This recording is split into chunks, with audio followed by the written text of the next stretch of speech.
No, no, no, no, no, no, no, no, no, no, no, no, no, no, no,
We had one last week, you jack off.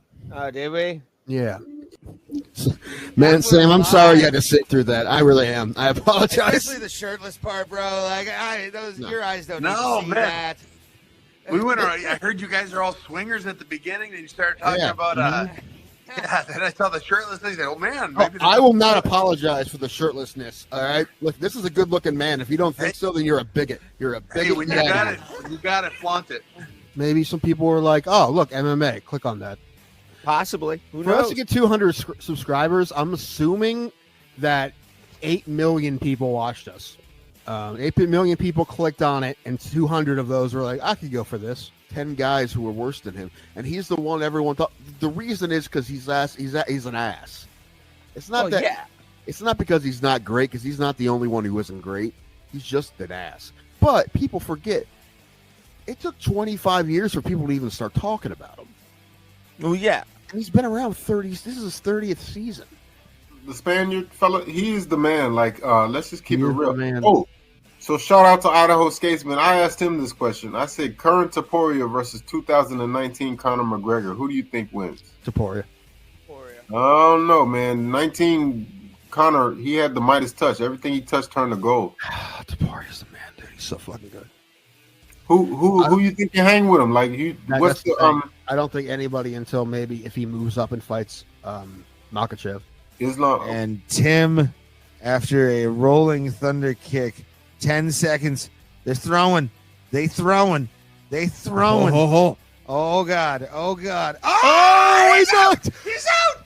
He's out. Holloway knocked out Gaethje with about 2 seconds left. Cold. Oh my. Did they stop it? God. With 1 second left? Oh my God. Justin Gaethje is dead. Justin Gaethje just died. Maybe. Dude. Bro Plata, where black people and white people talk nonsense. Hey everybody, Bro Plata here on a Tuesday, as we always are. 7 p.m. Eastern Standard Time. Bro Plata is where you should be. Why? Because we're sexy and we're amazing.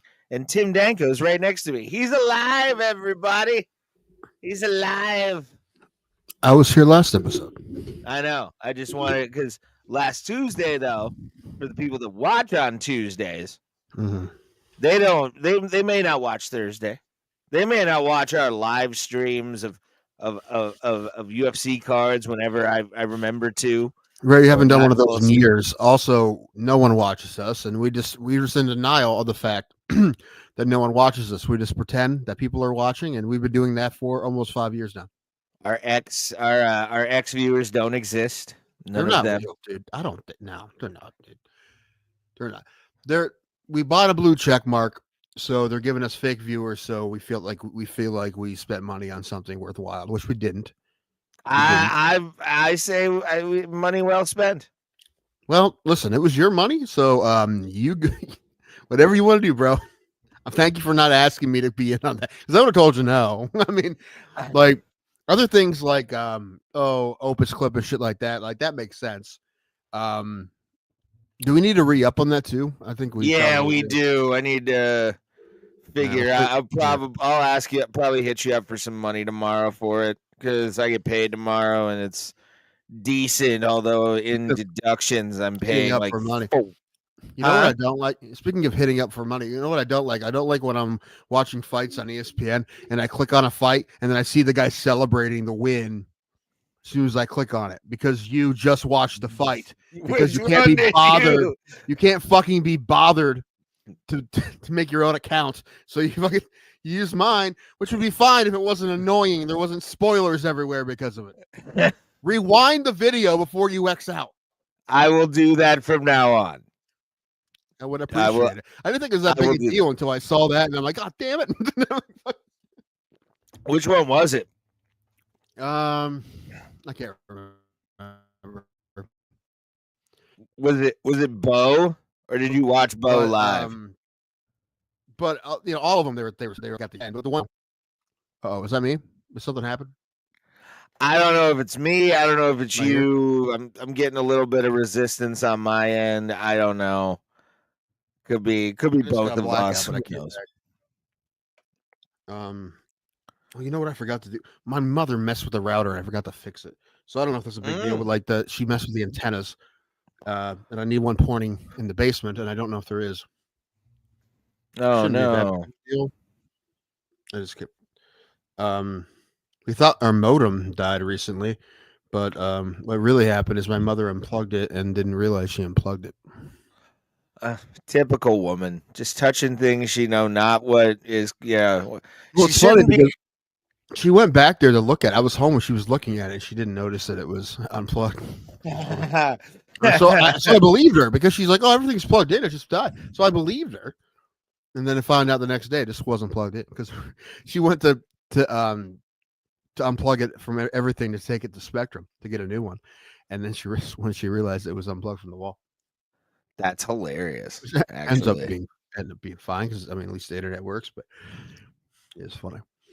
That is. I don't know. We need to change our whole plan for that altogether because we're paying way too much for the combination of cable and internet. If we switch to Fubo or something, and then even if we paid $100 a month for internet, it would still be half of what we're paying with Spectrum. So that needs to change.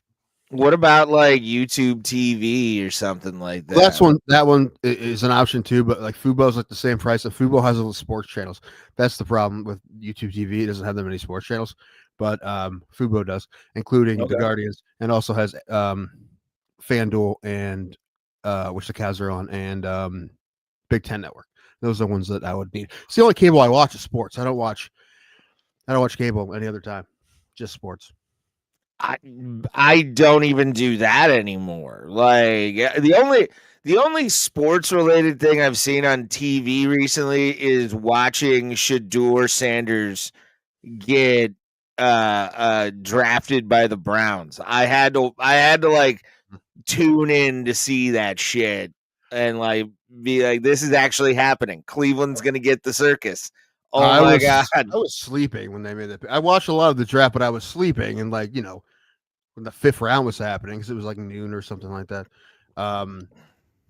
And I mean, we talk about this Thursday. I said that before that I didn't want the Browns to pick them, but what I really meant was I didn't want them to pick them at 2. Like that seemed like a stretch, and apparently everybody thought so as well. So when he got out of the 1st round, I wanted them to take them at 33 or their other 2nd round pick when they took Judkins. And then when they took Dylan Gabriel in the 3rd, I'm like, okay, well they're not going to take him now. So the fact that I woke up to a text from my uncle saying something like they either made the smartest draft move of all time or a giant mistake. And I'm like, well, at least it's the 5th round. This is the thing. 5th round draft picks get cut in camp all the time, and it's not a big deal. So I will tell you right now, my guess is, I mean, and listen, I hope I'm wrong, and I hope he's the next franchise quarterback, but my guess is just a guess right now is that he won't make the team. Yeah, I think he's gonna go free agent after camp. If the Browns cut him, no one's gonna pick him up. Who's gonna pick him up? No one else wanted him. No one's gonna pick him up. He gets cut by the Browns. He's not a football player anymore. I could see a UFL team signing him. Maybe, but that's in the spring. That's so unless it gets cut before they're done. But I don't see that happening. And yeah, I mean, That is rough though when your whole life's been football, then all of a sudden, what? I love the fact they retired his fucking jersey. What is this kid? What did this kid do? Wild. Everybody thinks that's wild. That and Travis Hunter. At least Travis Hunter won a Heisman. But like Shadur Sanders didn't even have a good record at Buffalo. Now it wasn't his fault. Like you look at, he didn't have an offensive line, he didn't have a running back. So the fact that he was decent at all, he had an uphill climb at Colorado. But I don't know how good he is. We'll find out. I mean, there's a lot of things that he's clearly is talented. I like him. I like him as a 5th round pick. I think it's a great 5th round pick. He's like I said, even if it doesn't work out, whatever. We cut the 144th pick of the draft. Not a big deal. That happens all the time. He's not going to be the only 5th round draft pick to not make a team. So, not a big deal. Now, if they would have picked him earlier, it's different, right? Now you expect more. And he wasn't even the first quarterback they picked in the draft. They picked Gabriel. So really going into camp, Gabriel has a better shot of making the team in theory than Sanders. Now Sanders has to beat him out. And I'm not saying he can't, but I'm just saying there's 4 guys trying to get 2.5 spots. I say a half because one will be a practice squad sometimes on the roster, the 3rd spot. And one of those guys is getting cut for sure. And I don't think it's going to be Joe Flacco. I don't think it's going to be Kenny Pickett. No. It may be Kenny Pickett. It may be Kenny Pickett. It's possible that we'll see Flacco and then Sanders and Gabriel on the team. Dude, they cut Kenny fucking Pickett. That kid, I will cry for him. Like I think they brought Pickett in to be the starting quarterback. I think. I mean, he has to beat out Flacco, but I honestly think when they picked up Pickett, they're like, this could be the guy. Well, when they made the trade with Jacksonville out of the 2nd pick, and then they got, which honestly now is amazing pick because they fleeced Jacksonville. Really, I mean, Jacksonville got what they wanted, but also the Browns got their 1st pick this year. They got a 2nd round pick, and then they got the 1st round pick next year. Now they have 2 picks that will probably be in the top 10, and Arch Manning's probably coming out, and some other guys that scouts really like. So they can almost get anybody they want with 2 picks in the 1st round. So that's why they did that. But the Sanders things works out, or if any of these quarterbacks works out, that'd be amazing. Because then we don't have to go for quarterback in the next round, 1st round next year with one of those picks or both of those picks. So I think it was a great trade, and they got a guy who was going to be a top 5 draft pick anyway. They ended up having a really, really good draft. But what's hilarious is all the Cleveland area pundits on Friday night after the 2nd round, after the 2nd round, or it's the 3rd round, after the 3rd round, and then Saturday night after the end of the draft. The difference. G. Bush from Ultimate Cleveland Sports Show. He was so pissed on Friday and so pumped on Saturday. It was hilarious. It was pretty funny. Everyone's like, no, they don't want to win. They're giving up on the season. They're just tanking. They're tanking for Arch Manning. This is bullshit, blah, blah, blah. Like, they had a really good draft. They were really smart. They got him in the 5th round. They got some really good pieces. We could maybe have a decent year. Not saying we're going to make the playoffs, but we could have some watchable football team this year. Hilarious one day. Hilarious. It's kind of funny, the Cleveland hope right now. It's funny because even Ken Carmen, who I follow, had him and Anthony Alima had the Super Bowl Browns thing going on. After they picked up Shadur Sanders, I'm like, okay, at least they're getting into the spirit of the joke. At least, it's to me. I will say this. Speaking of the Jacksonville thing, so happy to see Tony Khan getting fucked again. It is anytime Tony Khan gets fucked in the ass in any kind of context, football, pro wrestling, anything, it makes me happy. And he's on a losing streak right now of the highest order. And for the Browns to do it, the Mordecai mustache. Does he hit his father's? Okay, I don't know what. Yeah, okay, him. The old man. Yeah, okay. Yeah, he's the smart one. But his son's running the Jaguars now. Yeah, he's analytics and Is he the president? I think. I can't remember what his title is. Hold on. I'll look it up. Okay. I the thing, Jacksonville got what they wanted. They wanted a franchise player, and they probably got him in Travis Hunter. He's like a once in a lifetime kind of guy, and they wanted him bad. And for them to get him, they had to give up a lot, and they had to give up their first rounder next year. And at first, a lot of people were pissed at the Browns because they gave up the chance to get Travis Hunter, and they got a guy who was, an interior defensive lineman, which interior defensive linemen aren't sexy picks, even though they're very, very important. This kid from Mason Graham from Michigan, he's not going to look great in the stat line, but everyone who really knows about football will tell you that interior defensive linemen are extremely important. And we got one that everyone thought was going to be a top 5 pick anyway. So we got the guy they wanted. And apparently NFL and fans, we had no idea what they're going to do, but apparently they made the choice. They are going to trade down. They made that choice 2 weeks before the draft, at least. So that they knew they weren't going to go get Travis Hunter. They're probably going to get someone like Graham, which I think is a great pick. He's awesome. He's going to be very helpful. Again, is he going to see it in the stat line? No, but you didn't really see much of it in the stat line in Michigan either, but you watched the tape. Anyway, he's a big one. He'll be right there with Myles Garrett. That's good. That's a good pick. And I liked other picks they got as well. They had a choice between the 2 Ohio State running backs. They went with Judkins, which most boards had Henderson above Judkins, but they did their own scouting and they picked the one they wanted. Henderson got picked a couple picks after that. What I don't love, and this has been happening for years, is when the Pittsburgh Steelers pick like my favorite Ohio State players. That's been happening forever. I know, right? Isn't it hilarious? You got Captain Jack Sawyer and Will Howard, who are amazing. I love them both, right? And I don't wish any ill will. I just hope they have bad games against the Browns. Good pun. Oh, gross. I didn't mean to do it on purpose. I wanted to call it out because I heard it. You know that would happen. But anyway. But anyway, I think those are good picks too. I don't. Will Howard may be the starting quarterback if Aaron Rodgers does indeed not come to Pittsburgh. Well, I mean, that's the thing I've been hearing. I've been reading that like Will Howard is coming into like camp right now, really wanting the what do you call it? The spot. I mean, he's really trying to do his thing in Pittsburgh, and to watch that boy come off of winning a national title and hopefully becoming the next fucking coming of a great Pittsburgh Steelers quarterback.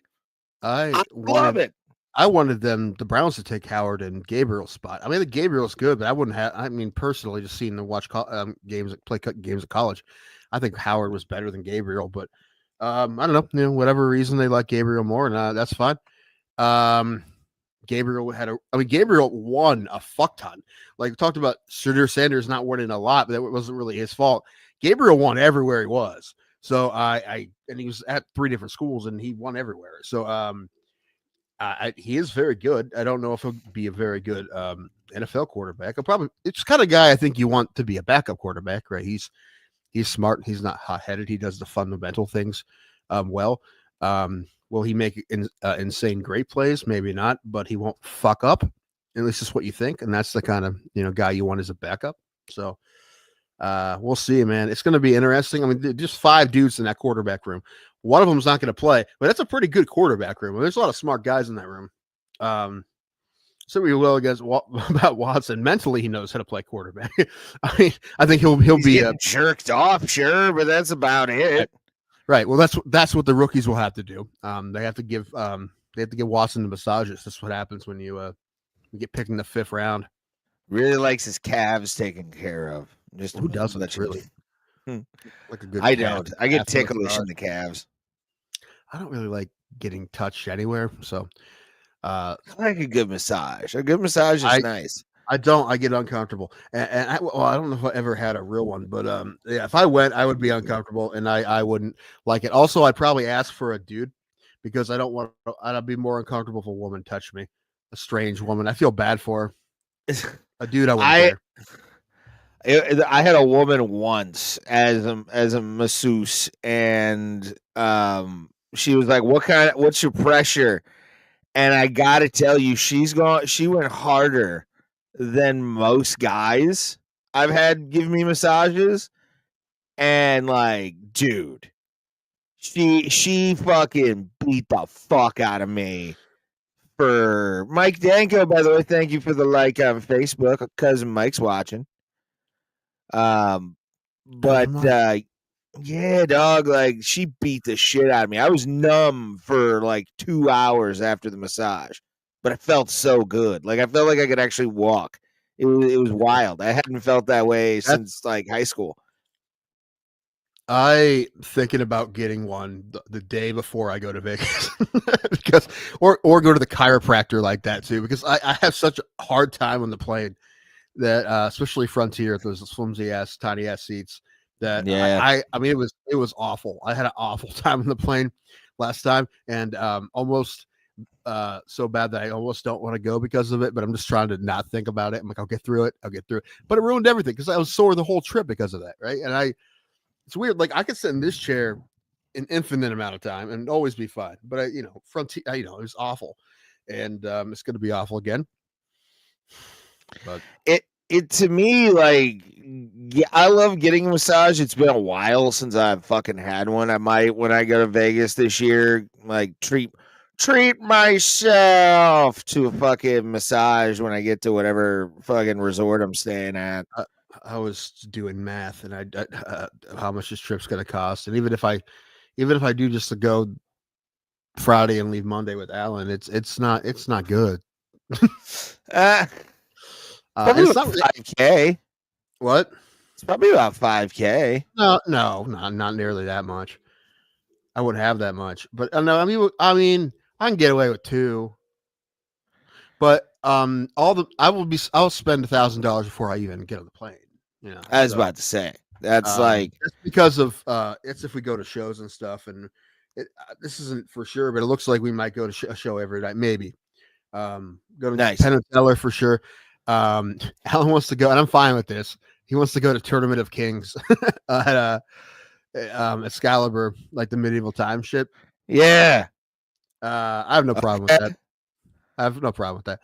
And then Ghost is playing on Saturday at MGM Grand. So I just turned Alan on to Ghost. I'm like, you fuck with Ghost? I'm like, even if you don't want to go to this, I think you might like Ghost. And, it's sick you're talking about that. Before the show, and I was like getting myself all settled in the little black box of doom that I have. Mm-hmm. I was playing Square Hammer. There you go. And like just hanging out. One of the greatest metal songs of the modern era is that song. Like that is such a good fight me, internet. I don't give a fuck. Modern? You're talking modern? Yeah, no, I'm with you. I mean, Ghost is, as far as modern metal bands, yeah, they're up there. I think I just saw today that their album is #1 on a lot of charts right now. It's hilarious. Like they became just like an arena rock fucking phenomenon, and I didn't hear about them until like 2018, maybe 2019. They're just like, well, I described them to Alan as gothic pop metal. Yeah, that's basically what they are. A lot like they're like a modern Blue Oyster Cult. They're a lot like Blue Oyster Cult. Jethro with a little like theatrics of Jethro Tull thrown in there, kind of stuff. On like some of the high end. A lot of their some of their bands. That's one of those bands that looks like their live show. It looks really fun. That's why. And I understand some people like don't like it because of their themes and whatnot, but I see it as like a joke. I don't really know. Like it seems like a kind of an act to me, but I don't know. It's a parody of a religion. Like it's right. That's how I see it too. And I understand. Yeah. And I understand some people would not necessarily take it literally, but not find it interesting or entertaining at all. That's fine. But like I said before, I believe in God, but I think Ghost is a good band. Like, because I'm not taking it literally. What am I band? One of my favorite bands of all time had a villain in their stage show called Cardinal Sin, for fuck's sake. Like with Gwar. Like any kind of religious stuff to me, even though I've had family involved in like that kind of stuff, doesn't bother me. Like I don't give a fuck. You do what you do. Art is art. Like I don't hate on art. people said for years that like Dio was an instrument of evil, but he's like the nicest guy, right? So yeah, I mean, um, Ronnie James Dio. I mean, he would throw this shit out. Like this was supposed to be a curse in Italian. Like his thing, right? He started. He went to this to this, and that happened to be what we all use rock horns for now. Anyway, yeah, I don't know if that's going to happen for sure, but that I'm still going back and forth between about 8 hotels. I know the couple I'm gonna do just because, and try and get upgraded because I know they're gonna have a light fucking like hotel that weekend where it's like I'll throw $100 at them and be like, give me an upgrade, like a preferred suite, please. Strip view. I want to be able to look out. Let's do this. Yeah, I mean, 8 that are in our price range, which is under $500 total. You know, like the most I'm looking at is $470 total, right? Which is so it's like that's $235 each, so it's pretty good. But what are you using? My rewards memberships. Oh, okay. So you're like just directly through. Yeah, through Caesars or MGM. The cheapest option is through MGM to go. It's Excalibur, and I don't want to stay at Excalibur, but it's so cheap that it has to be in the running. Like it has to be considered because of how much cheaper it is than anything else. Just dusty. But the difference, I've heard it's so fucking crusty, dude. I know it's $270 though. That's the enticing thing, especially as a single guy going. Like, also everything I hear about Excalibur is different between what I hear about Circus and Rio. Is like it's cheap, but it's not super clean. Excalibur, it's like it's not great anymore. It's not, but it's usually clean. So I'm like, okay, all right. That's how fucking the Rio was, dog. Like it wasn't the greatest. Blood on your clean. But who knows what that could have been a girl sitting there at that time of the month naked and didn't realize it. There's so many okay. That doesn't make it okay. I don't want. He makes it less. I know somebody like you would probably play extra for something like that, but most people know. It is. Hey, don't knock it until you have a Joker smile. All right, that's how it should be. Extra for the blood of a virgin on my sheets. Oh, virgins. With emotions and feelings, virgins. I had a long conversation with ChatGPT trying to figure out what the best option was of these like 8 resorts, and I had a lot of questions. And I'm like, I don't like this. I like this. I want this. I don't like this. And ChatGPT eventually was like, all right, so obviously we're not going to hit one that's in your price range of this list you gave me that's going to hit everything you want. Like there's going to be pros and cons to every one. But it told me probably Mandalay Bay. And the thing about Mandalay Bay is it is without a doubt the nicest place we could stay. We would have the nicest room. The pool is insane. I'm not even a pool guy, but it's nuts. It's like 11 acres of multiple pools, wave pool. There's a lazy river. It's fucking crazy. And how much is it? $430 for the week. For the weekend. From we're going Friday to Monday. Are you using your points? I'm using MGM rewards. My membership. So using like points. I don't know. And not really. It's just the membership price. Okay. And Sunday is comped. So we're already playing for Friday and Saturday. Yeah. Nice. So, now I really want to stay an extra day, but I looked at the flights and for whatever reason, the Frontier flight's like plus $200 more on that Tuesday. I'm like, what if I stay 2 more nights? I'm like, and it's cheaper, but then I'm like, well, then can I afford it? I'm like, maybe. So I'm thinking about maybe doing that, maybe stay until Wednesday and just like eating and drinking with Alan and then gambling when he leaves. Like that. I'm thinking about catching a flight through Chicago, like the 40-minute layover or whatever. Mm-hmm. And just fucking doing it that way on like Delta or American, but they're so much more expensive than Frontier, and Frontier's only like $280 right now. I know. That's the problem. Like I look at it and I'm like, I could do this. Do I have the time off? No, but I will soon.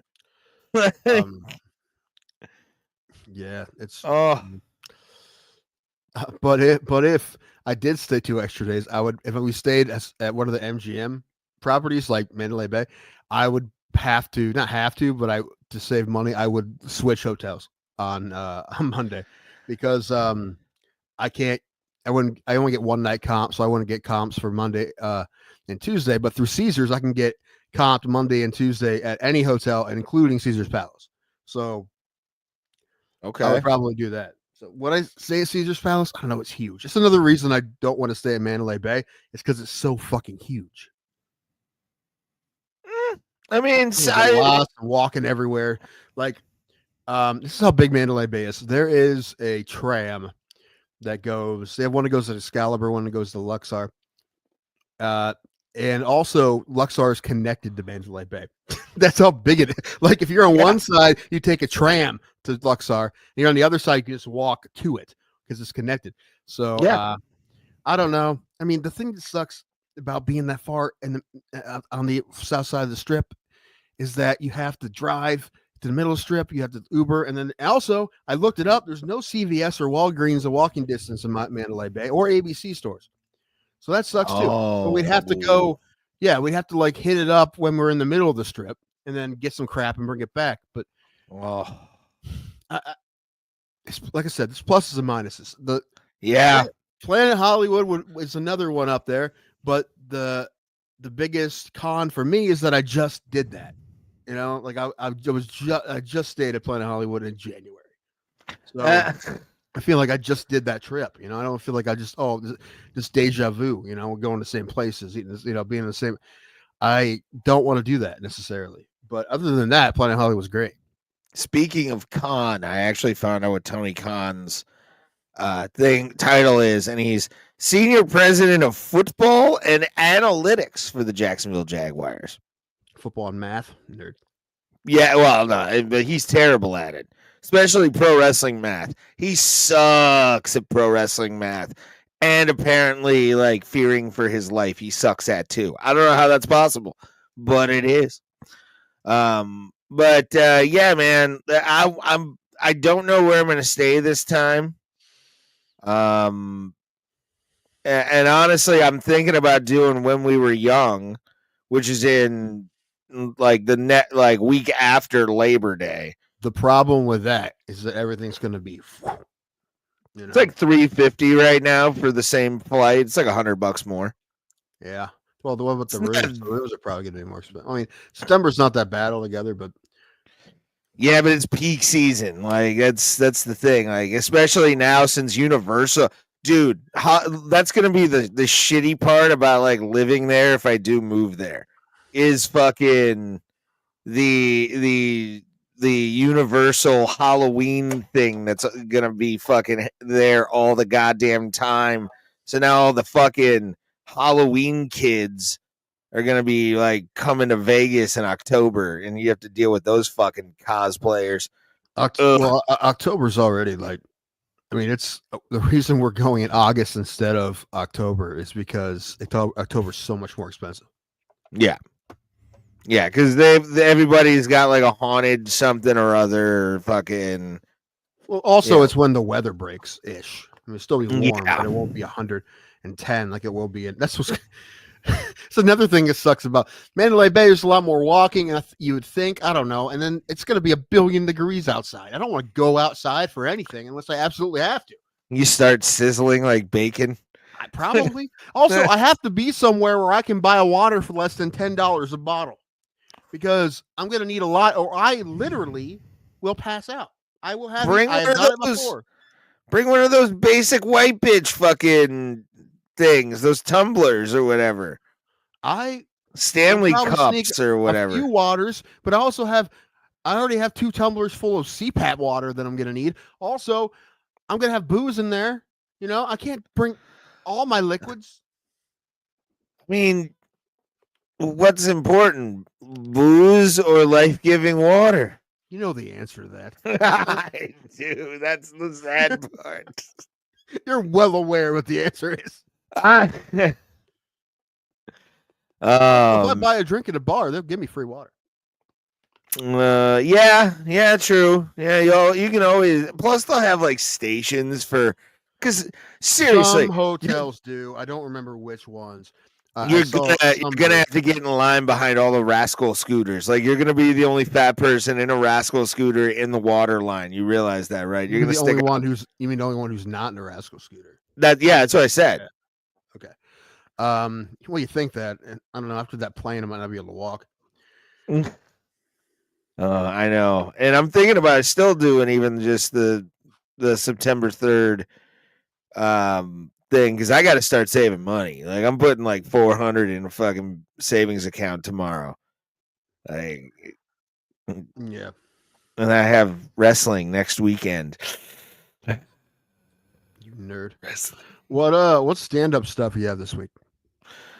Nothing.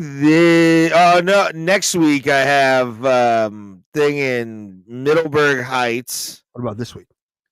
Nothing. I'm gonna be up there tomorrow. I'm watching Alan's dog until I'll be there till Sunday. So tomorrow till Sunday. LVT tomorrow. Yeah, possibly, highly possible. Okay. I'll drive myself, or I'll find a ride. That's possible. Yeah, I'm going to the game on Friday. Nice. The Guardians game. They're playing Philadelphia. Nice. There's a concert I want to go to on Sunday or on Friday that I really want to go to, but I don't know how much tickets are or if it's sold out or not. Frank Turner. Don't know. He's that long way to recovery from here. It's been used. I may have heard it.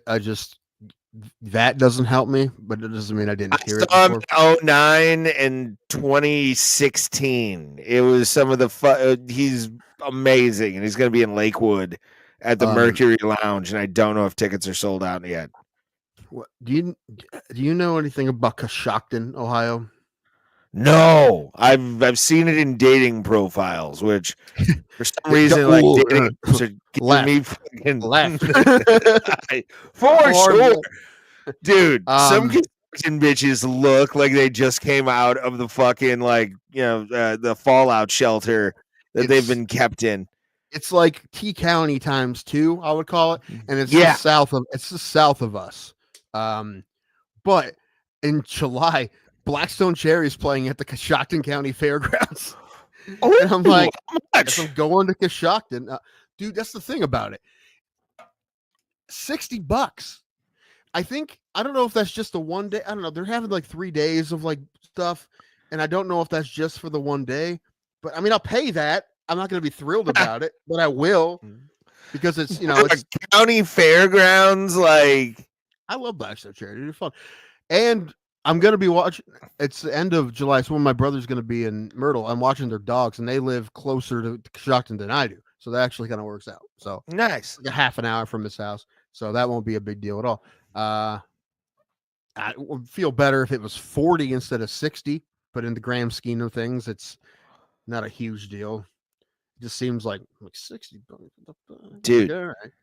Dude, I'm fucking. How about the fact that I've paid the ticket I have next week for pro wrestling, local pro wrestling, is without a doubt the most money I've ever spent on a local professional wrestling show ever.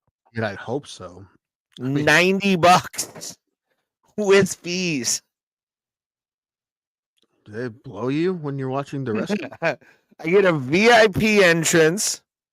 I think I get VIP parking too, and also a separate bar from everybody else, and we're like above the thing. So I get and I'm front rail. I mean, all of that, especially if there's parking. That's I mean, I don't care about local pro wrestling or any pro wrestling, but any event like that's I pay more for that. I get that. Yeah, that's why I did it. When I saw everything about it, I'm like, oh my God, because I've been going to AIW. I did the math, bro. I've been going to AIW technically for 18 years. Okay. That's it's fucking dedication. If you count like the one show I went to in 2007 and then fucking, or was it 6? I can't remember. I think it was 6.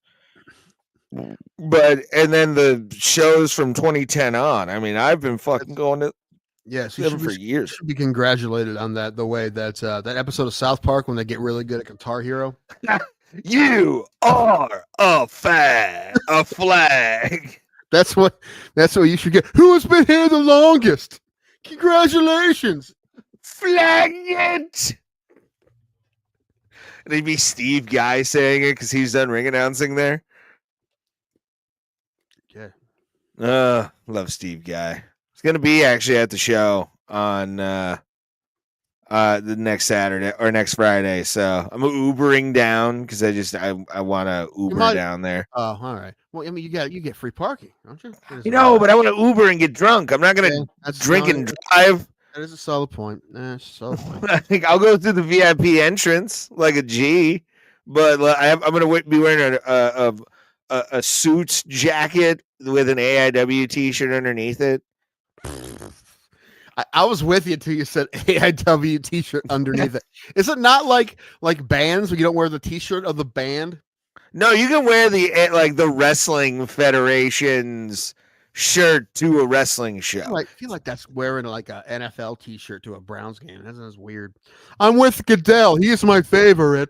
Well, I mean, I don't buy any of the like Mark merch, so it's like I won't buy like T-shirts from the wrestlers and stuff. I have a few times because I've been drunk, but like buy them from the wrestlers. Honestly, I've never bought a gimmick T-shirt from a wrestler, from an independent wrestler in my life.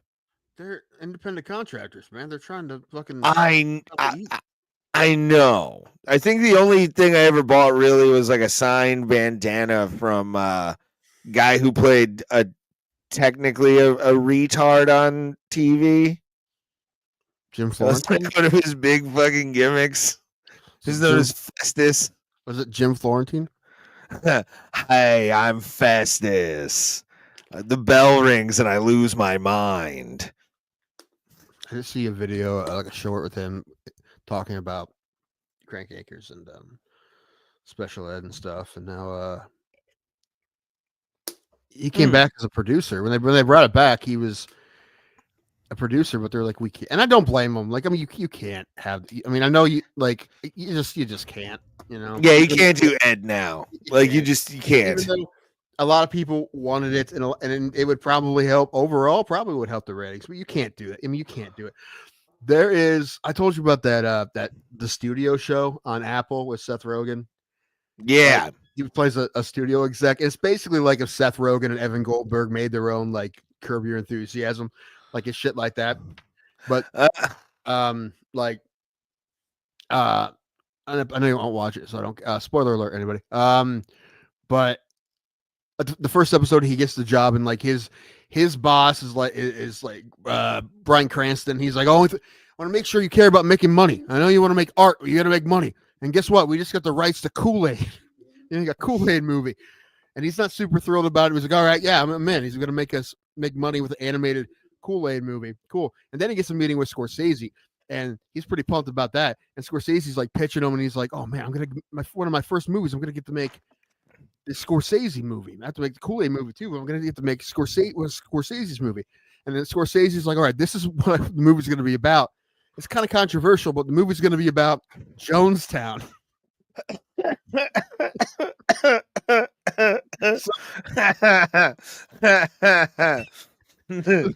Conflict of interest there. Oh, nobody wants that. And then he convinces Scorsese to call the movie Kool-Aid. Like he was trying to like squeeze that in. And then he realized he couldn't do that. Then he ended. I don't know, it's funny. It's funny. But anyway, the last one. Can we call it African Punch? Funny you should say that, because the last episode they're casting the Kool-Aid movie, and then they get worried about the casting offending people. and then they're like trying to like do these mental gymnastics of how to not make an offensive cast. But like they have Ice Cube as the Kool-Aid Man, and they're like, "That's good, right?" Yeah. And someone's like, "Wait, hold on, is it all right to cast the black man as the Kool-Aid Man?" Right, and then they change the cast to the point that it's all black people, and then it's like, wait, now this is offensive. We can't have the entire cast be black. Now we're saying Kool-Aid's only for black people, right? It's like it was funny because that's honestly what studios have to do. Like, how do we cast this without pissing someone off? Yeah, it's wild to hear some. Now that was stories. That was a comedic way to do it, and it was really funny. But anyway, the studio is a pretty funny show. I like it. I have to check it. It's on what, Apple? Apple, yeah. I don't have Apple. No one has Apple. Yeah, I'm not. I watch Apple like once a month, but usually the stuff Apple has great stuff. It's just like once a month or something on there I want to watch. Severance is great. Severance is great. And Ted Lasso was awesome. So I got it for Ted Lasso, but yeah, I the only Ted Lasso thing I know is the like, you do what you like. Live. Anytime that comes up in like a Vegas thing, I'm always like, yes, I agree with Ted Lasso. That was from the show. I think that might have been from the original sketch for NBC Sports. Might be. I think it was. I'm not sure though. But no, Ted Lasso was great. This made me laugh a lot. But the first line I think about that made me laugh the hardest wasn't even from Ted. It was from his assistant coach. And he's just talking about his girlfriend. He's like, she's been talking about it all the time. She's leaving on magazines about it. She keeps talking about her friends that are doing it. And Ted goes, yeah, marriage is a big decision. He's like, marriage? No, pegging. And that made me laugh pretty hard. That was a funny line. That's a golf clapper right there. You're just like, yeah. I did. That's not what I expected him to say. I did a set for pretty much all comedians last night in fucking Grog Shop. That's what real comedy is. Oh my god, dude! I was throwing in some fucking dark shit, and there was like this one regular couple that always shows up, and I always try busting him up with some shit. And I was talking about doing Adderall, and like as a kid. And I was like, I was so skinny because I was on Adderall and my parents didn't feed me. And then I was like, because they kept me in a kennel, and I just kept like trying to dig darker and darker of a fucking hole for myself, and it was getting laughs. Tim, like they were enjoying the darkness, and it was kind of fucking odd to be thrown off by that. Well, listen, if you tell me do a set for civilians or do a set for comics, it's going to be a different set. Like it's gonna, especially if you're trying new shit in front of just comics. I'm like, if I'm trying to make them laugh, weird fucking references, like deep pop culture pulls and dark shit. That's I would love to see you come to the Grog Shop on a Monday night when it's happening. And just do a set and just see how they react to you. See how this like new generation of Make 'em Laugh Monday. If you're ever in Cleveland on a Monday when it's going on, go check it out. It's a lot of fucking fun. Make 'em Laugh Monday. I'm gonna code switch real hard. I'm gonna go up the stage crip walking. Except for you're actually crippled because your knees go out. Maybe, yeah. But yeah, man. I was, and some of the jokes worked, some of them didn't. Like the regular stuff, I was getting like the civilians laughing, so I was like, okay, all right. The comics all heard it. I know, but it was like it was good to at least know the civilians cared. Like they were laughing at my jokes, and I'm like, all right, I didn't do great, but. I've been doing same with you. I've been doing some jokes for so long. I'm actually surprised there's people that haven't heard them yet. Yeah, I know. Like in the world. Mm-hmm. Whenever I do the Funny Stop comedy contest, which I forgot I had a spot last Wednesday. You really show this Funny Stop, you ass. I did. You fucker. Accidentally, yeah. It hit me last Friday. I was like, oh, fuck, I missed it. Took you 2 days. I mean, listen, It I did. a lot of shit too, but I have a doctor's appointment tomorrow. Hopefully, I don't forget that. I'm reminded. What time's your doctor's appointment? No, I won't forget. I won't forget because we're going to Allen's tomorrow after that. So I'm going to the doctor's appointment at 2:15, and then I'm going straight up after that. No, I won't forget. I might be getting a new prescription. I did a doctor's appointment, or I'm getting an eye exam and new glasses on fucking. What day are you picking them out? Because I need to go with you. All right, I don't want you to make the same mistake you made last time, Dahmer. All right? I'm getting the same pair. No. Yeah. Fuck y'all. You, man. I'm doing this out of fucking principle now. Just because they brought back Dahmer when I bought these fucking glasses doesn't mean dick, all right? These are classy ass glasses. These are classy. They have never been. Do you look at that? They have been child predator glasses for all time. No, they have not. Not everyone, but just if they wear glasses, they wear those glasses. Well, I'm wearing these, all right? I like these style. I like this style. I want to go all gold. Like, I just want to go full trash and just go gold frame these glasses, and that's it. We go white frame. One of those guys. Oh, I would be bold. You know what? Red. I would do red frame these. Like just a bright red, so everybody sees me coming in. Like I want that kind of. Start dressing like an NBA player at a press conference. Pretty much, yeah. I'm gonna. Daniel P. Myers has the fucking goddamn the high class man fucking dress up. Like he's got that. The Cam Newton of Northeast Ohio comedy. He absolutely is. If he came in with one of those fucking hats, I would be like, bro, fucking bro. Fucking the water buffalo lodge hats. Like yes. One of the Habib hats. If he had the Habib hat, I would lose my dick.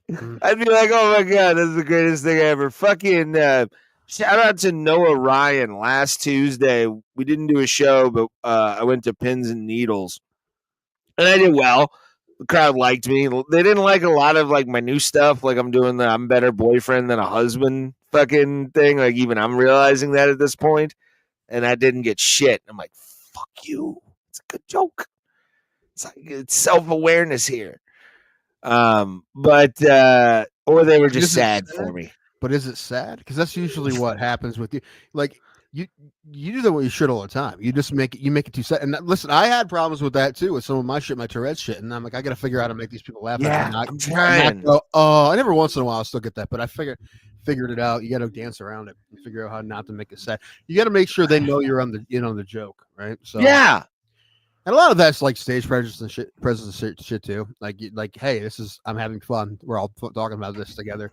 Not I'm come up here for you to feel sad about me. That's not the goal. It's like I'll take you to Vegas on a budget, but I won't buy you that ring if I win the jackpot. Like that's boyfriend behavior. Then husband behavior is buying you the ring. Boyfriend behavior is like we're moving here now. Like that's it. That's you ruin your life with the boyfriend. Husband behavior is buying the ring. Boyfriend behavior is buying a Nuvo ring. Yeah. Babe, it's going to save us so much on diapers. I don't want the kid. In the long run, it's an investment. Yes.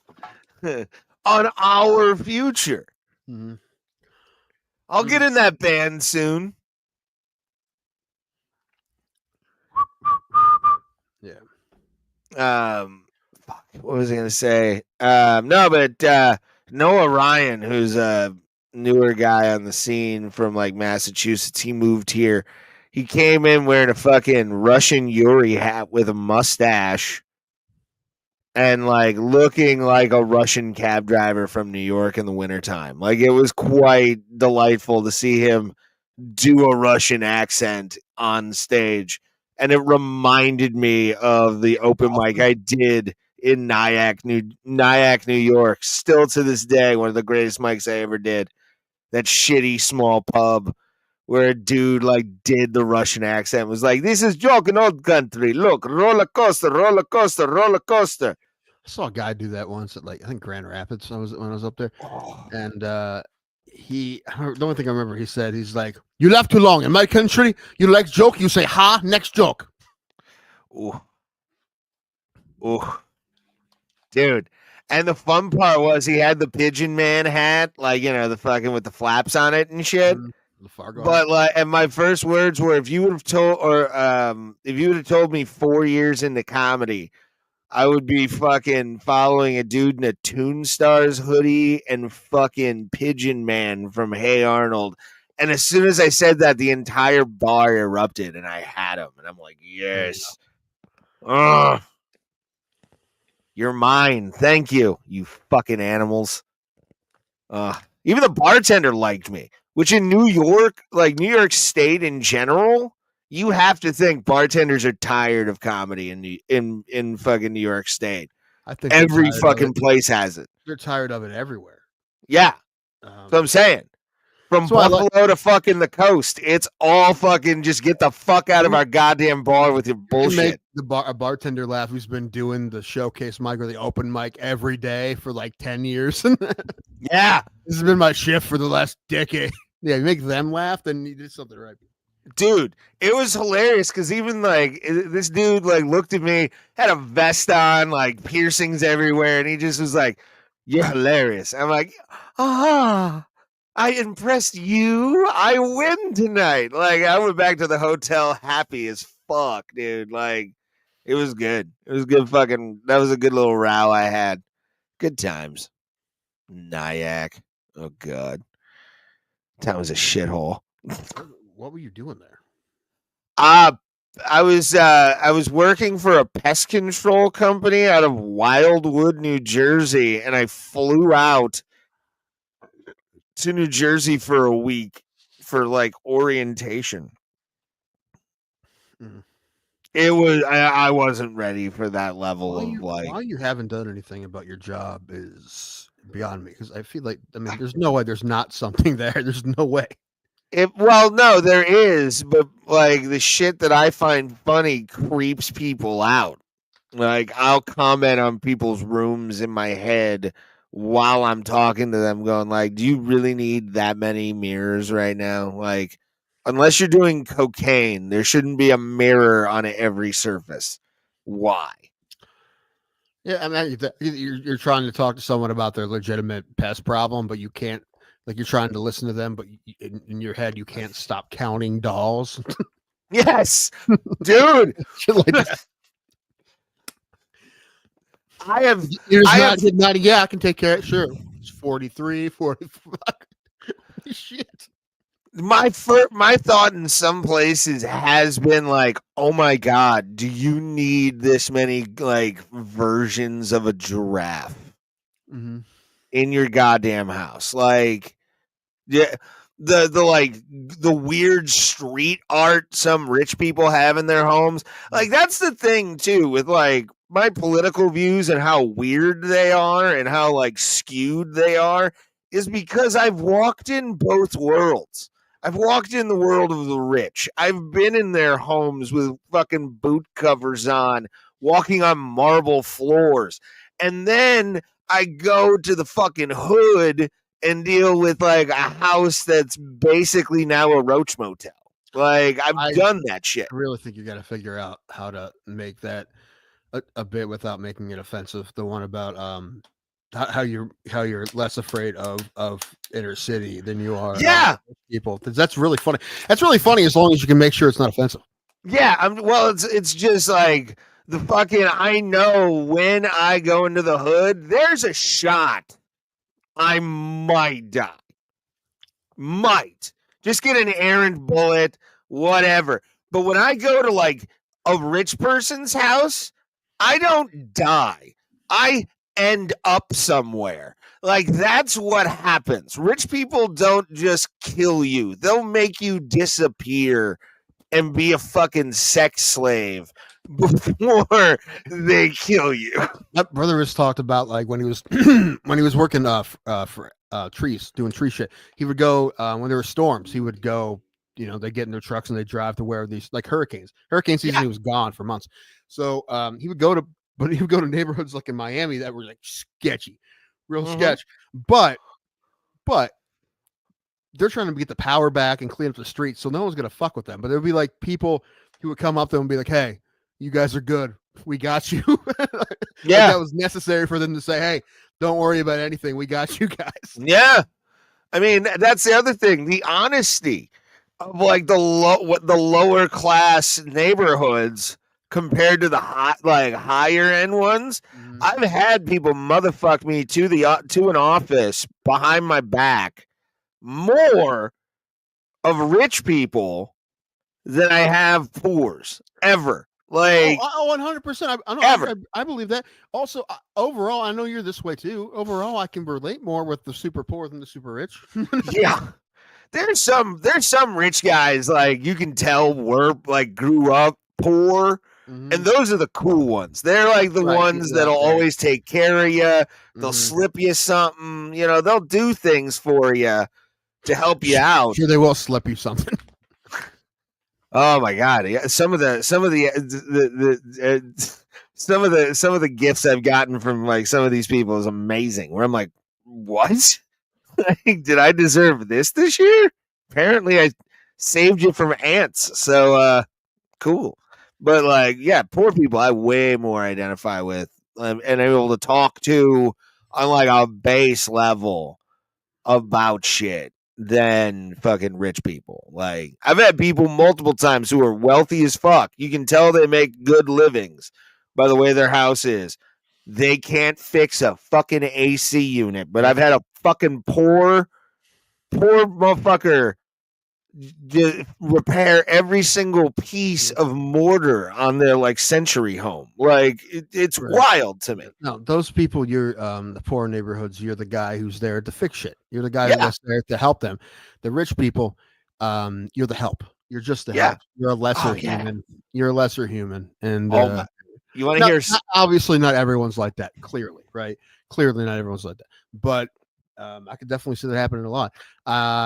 Yeah, I mean, if I had your job, if I drove up to a giant, like $1 million+ house, I would assume there's a good chance that I'm going to have to deal with someone difficult.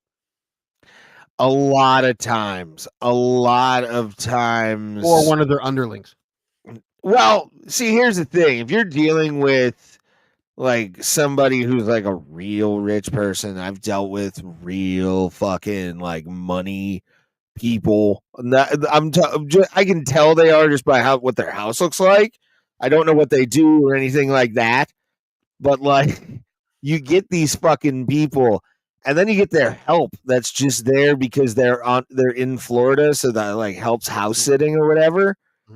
Fucking, I love dealing with them way more. They're way nicer, way cooler. Fucking like rich people, they'll just be like, "Okay, do your thing. Okay, later." Also, it's fun to know that even the richest of the rich people get cockroaches. Well, it's more ants than anything else with fucking the rich. Like just because they're not really condensed, they're out further. They don't really they're not gross. They're not living on top of gross people or whatever. My brother gets, and we used to get this too when we lived out where I grew up. The summers we would get the ladybugs would be insane. Yeah. Like I get them all the time out there. They're not, they're not that bad. They don't fuck with you that, but they're super annoying, right? They're everywhere. Yeah, they don't do anything. They die within like a couple days. They smell terrible. That's the thing with ladybugs, smell terrible. Them and stink bugs, I've never smelled anything. I don't know if it's because I was a smoker for so many years and my nose is fucked. It's because your personal musk is so gross that anything you smell, you don't even smell it. You smell blind. Well, I smell myself sometimes. I'm like, God damn. I put deodorant on today, actually. I have become smell blind to myself as well, but I still put deodorant on. Although I did today when I only left the house to vote. I forgot about it forever, and then I just was watching the game. I'm like, oh fuck, I'm gonna. And there was only two things in the ballot. One was a school levy, and one was something I don't even know what it was. So I had to vote no for it because I read it and I didn't understand it, and it pissed me off because I didn't know. I would have did more research because after reading just what's on the ballot, I didn't get it. So I felt like I was uninformed, and I don't like that. But and there's only 2 things. It took 2 seconds, but yeah, I would have felt like a dick if I didn't do it. Because I think you should always vote, no matter what. Me and old people vote in those elections, but it wasn't even an election. It was just it was a school levy and something else. But also, I have no idea. To see if the school levy passes. This is the 3rd try, and they did get like a 55% grant from the state, but they still need this to pass. So, but them kids ain't gonna learn to read on my watch. They already have, I mean, listen, they already have buildings, Ray. They have buildings. Yeah, those are called libraries. That's where they keep the lies. That's where you can't go. Like, I get my truth from the only book. You know that book, Tim.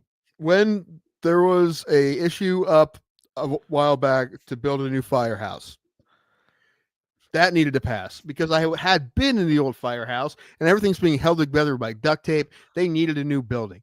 Is that happening with the school? If it is, I need to see it. Show me why you need a new building. Like, start walking the sloped roof, like it's fine. You don't need a new roof. Bad. Not bad. Hop up and down on it. It holds me. It'd be funny. It'd be funny. I just like show up and be like, "Hey, I'm here to check the school out." Why? Well, who do you work for?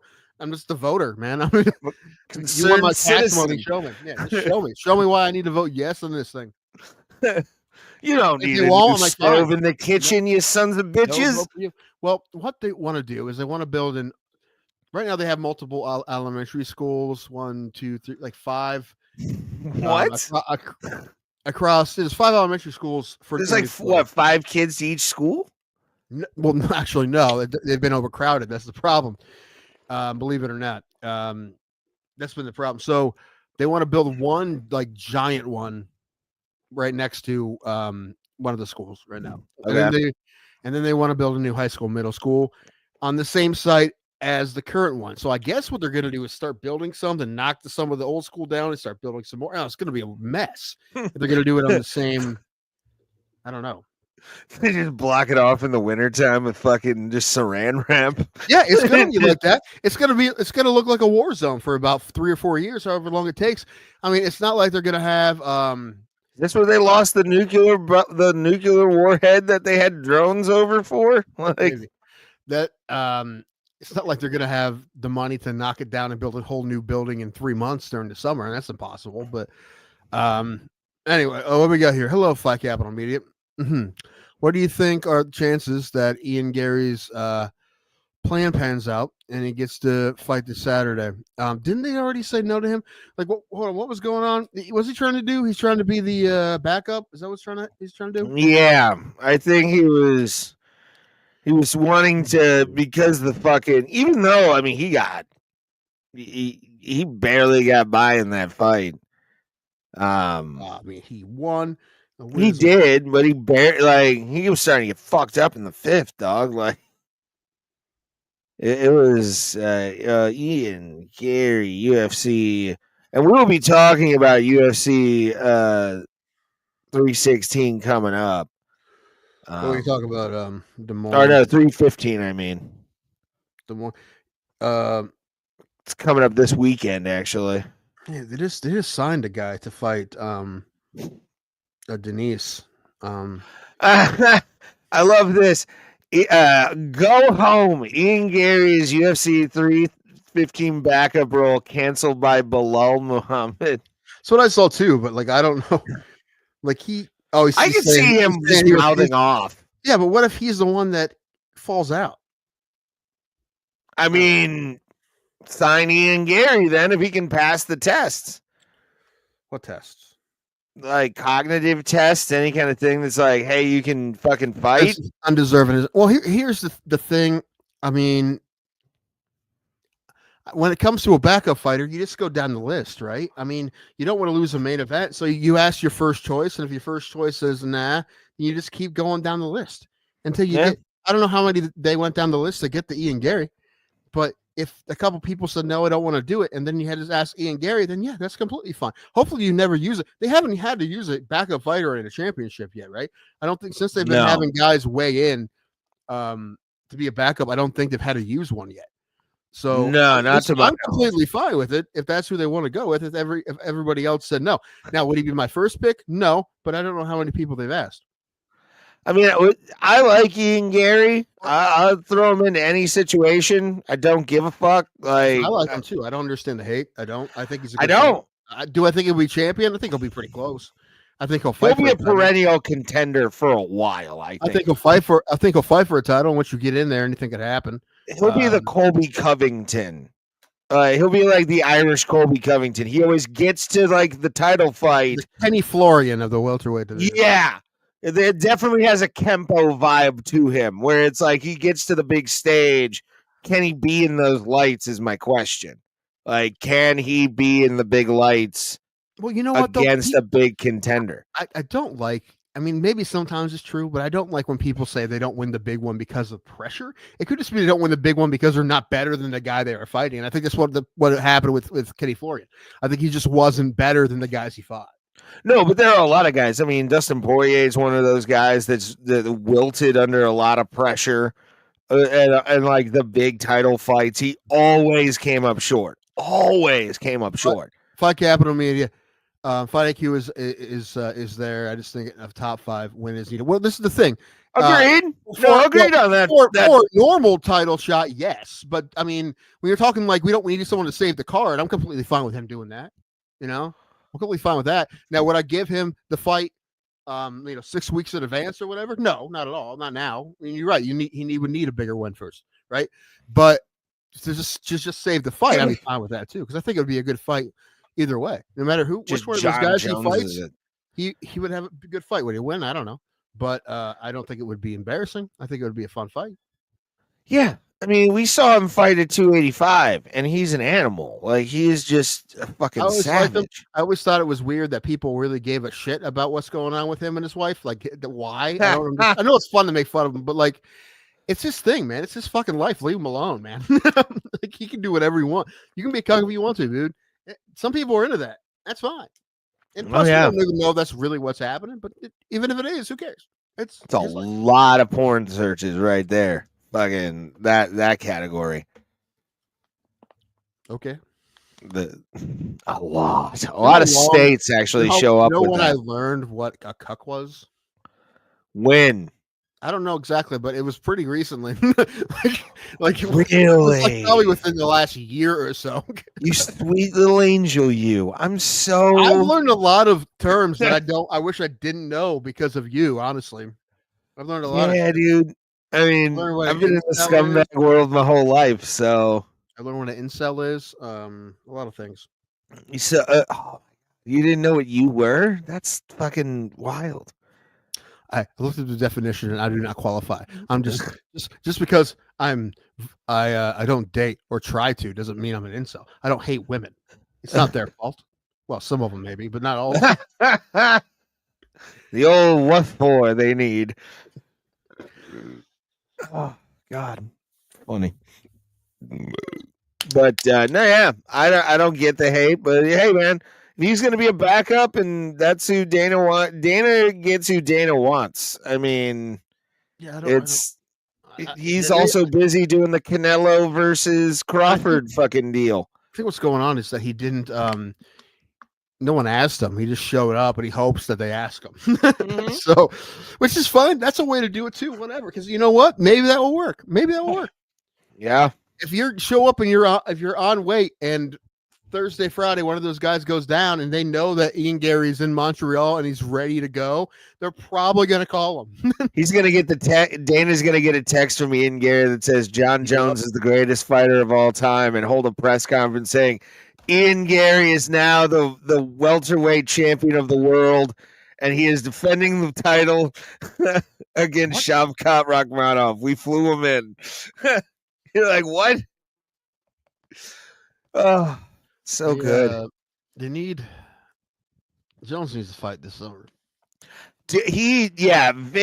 Fighter vacate, man. I'm tired of this. The thing that I hate is the last two world champions have fucking held this division up so bad. When you had a workhorse like Stipe who would fight 2 times a year if you asked him to. Right, and he only didn't fight because they wouldn't let him. Yeah. They held him. It pisses me off, man. Like, no, and I 100% think that we say it all the time, and I don't know if we're ever gonna get to talk to him or anything, but maybe someday. Maybe give it a couple years when no one wants to talk to him anymore, and then maybe he'll talk to us. I really do really want to know what he thinks about how the UFC handled him, because I feel like they did him dirty and he did not deserve it. Oh yeah. First question I'll have is, can you just look in our camera and say "fuck Dana White" for us? Like, just I wouldn't do that. I'm gonna go that hard that fast. Oh, speaking of champions, when are we getting Sam Alvey back on? Message him right now. Do it. Right, go. I'm not gonna message him right now. He's probably with his family or his truck. Well, then he doesn't pick. I mean, like, he didn't message. He doesn't have to answer right now. True. Hold on. It's not like you're calling him. That is a true statement. But anyway, Sam out. I was watching that live actually with my brothers, and I put it on. He beat the brakes off that poor guy. Yeah, it was pretty awesome. He was a plus. He beat the shit out of him.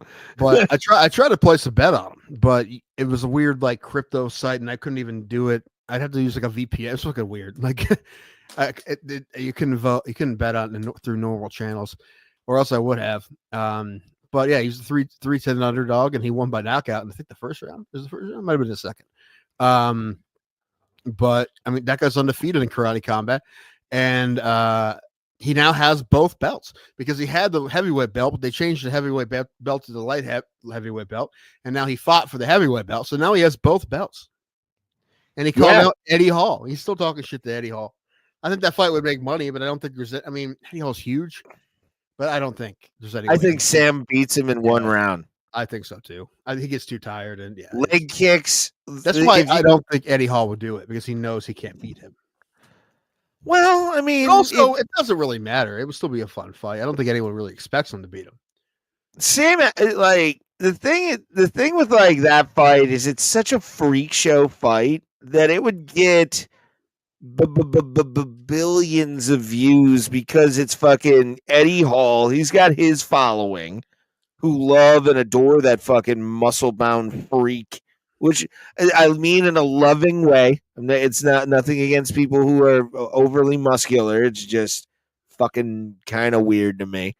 But like, I think again, leg kicks would be the big factor. You blow that fucking big bastard's knee out and you're done. And you punch him a couple times and show's over. That's why he won't do it. I don't think he'll fight anybody with that much experience. Here's my question, though. What is the financing since they just did that Abu Dhabi card? What is the financing? Can they back that Brinks truck up? Yeah, I'm sure they make it worth his while. Dude.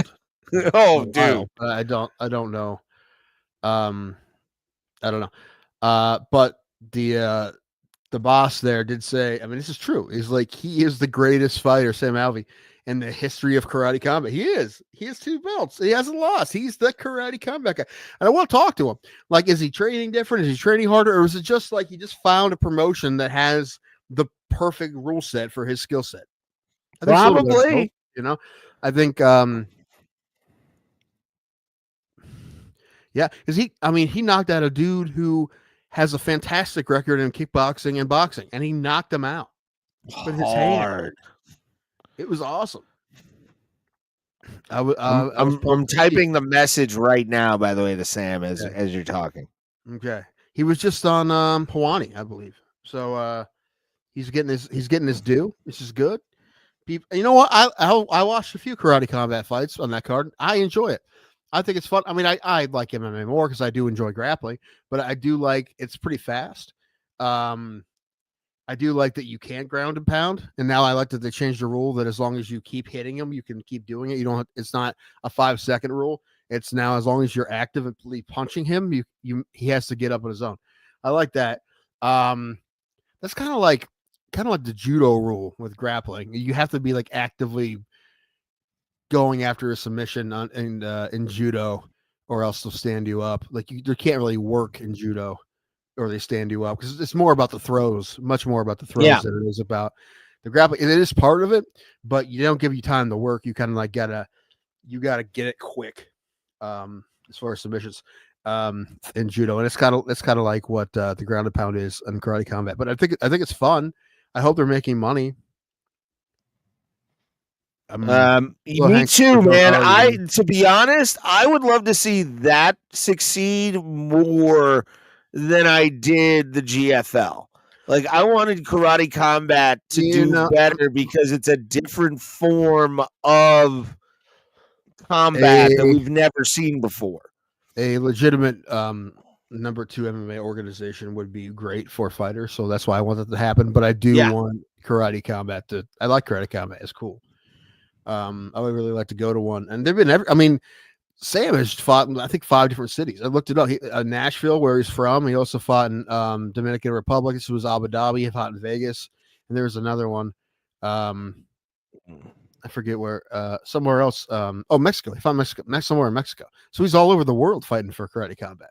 Yeah. And I don't know how much money they make. I mean, I know all their fights are on for free on YouTube. I don't know, but and I don't know where the money's coming from. But it looks like a fun promotion. You got Boss Rutan involved. I love how Boss Rutan in the Smashing Machine movie plays himself. That's great. Yeah, isn't that weird? Well, like, who else are you gonna get to play Boss Rutan when Boss Rutan has been in movies, and he was on Kevin Can Wait. He was in a fucking sitcom. He can act a bit. So who else would you have play him when he can do it himself? Well, I gotta do something. It'd be disrespectful to not at least let him read for it. He was younger then, but whatever. It doesn't really matter. He was bald then too. It's that fucking makeup, man. I don't see the Smashing Machine. I see Dwayne "The Rock" Johnson trying to be the Smashing Machine. Well, I mean, that's one thing when you think that when you see the trailer or the pictures, but if you watch the movie, then if you ever at any point in the movie you see Mark Kerr, then he did it correct. But also, most people don't know Mark Kerr. Most of the people that watch this, I know people who vote for awards. Not saying he's going to win one, but I think this is probably his I don't know how to say this, his best shot at winning one. No fucking way. This is going to even be. I'm not saying that. I'm saying he has the best shot compared to any other role. He hasn't done any more roles that he could even be considered. He would be considered, right? True. This is the one the most dramatic role that he would maybe be considered for some sort of award, if he does it well. And you know what? I like the Safdies. I think this movie's going to be pretty decent. I do. True. I don't know, man. The thing that they like to cast non-actors. They do that a lot. They like to get guys off the street who they think just seem like they're the part. Like that's one of the reasons probably why they cast Brian Bader, and I'm sure there's other fighters. I'm sure he's not the only fighter in this. There's probably a lot of fighters and trainers in this movie.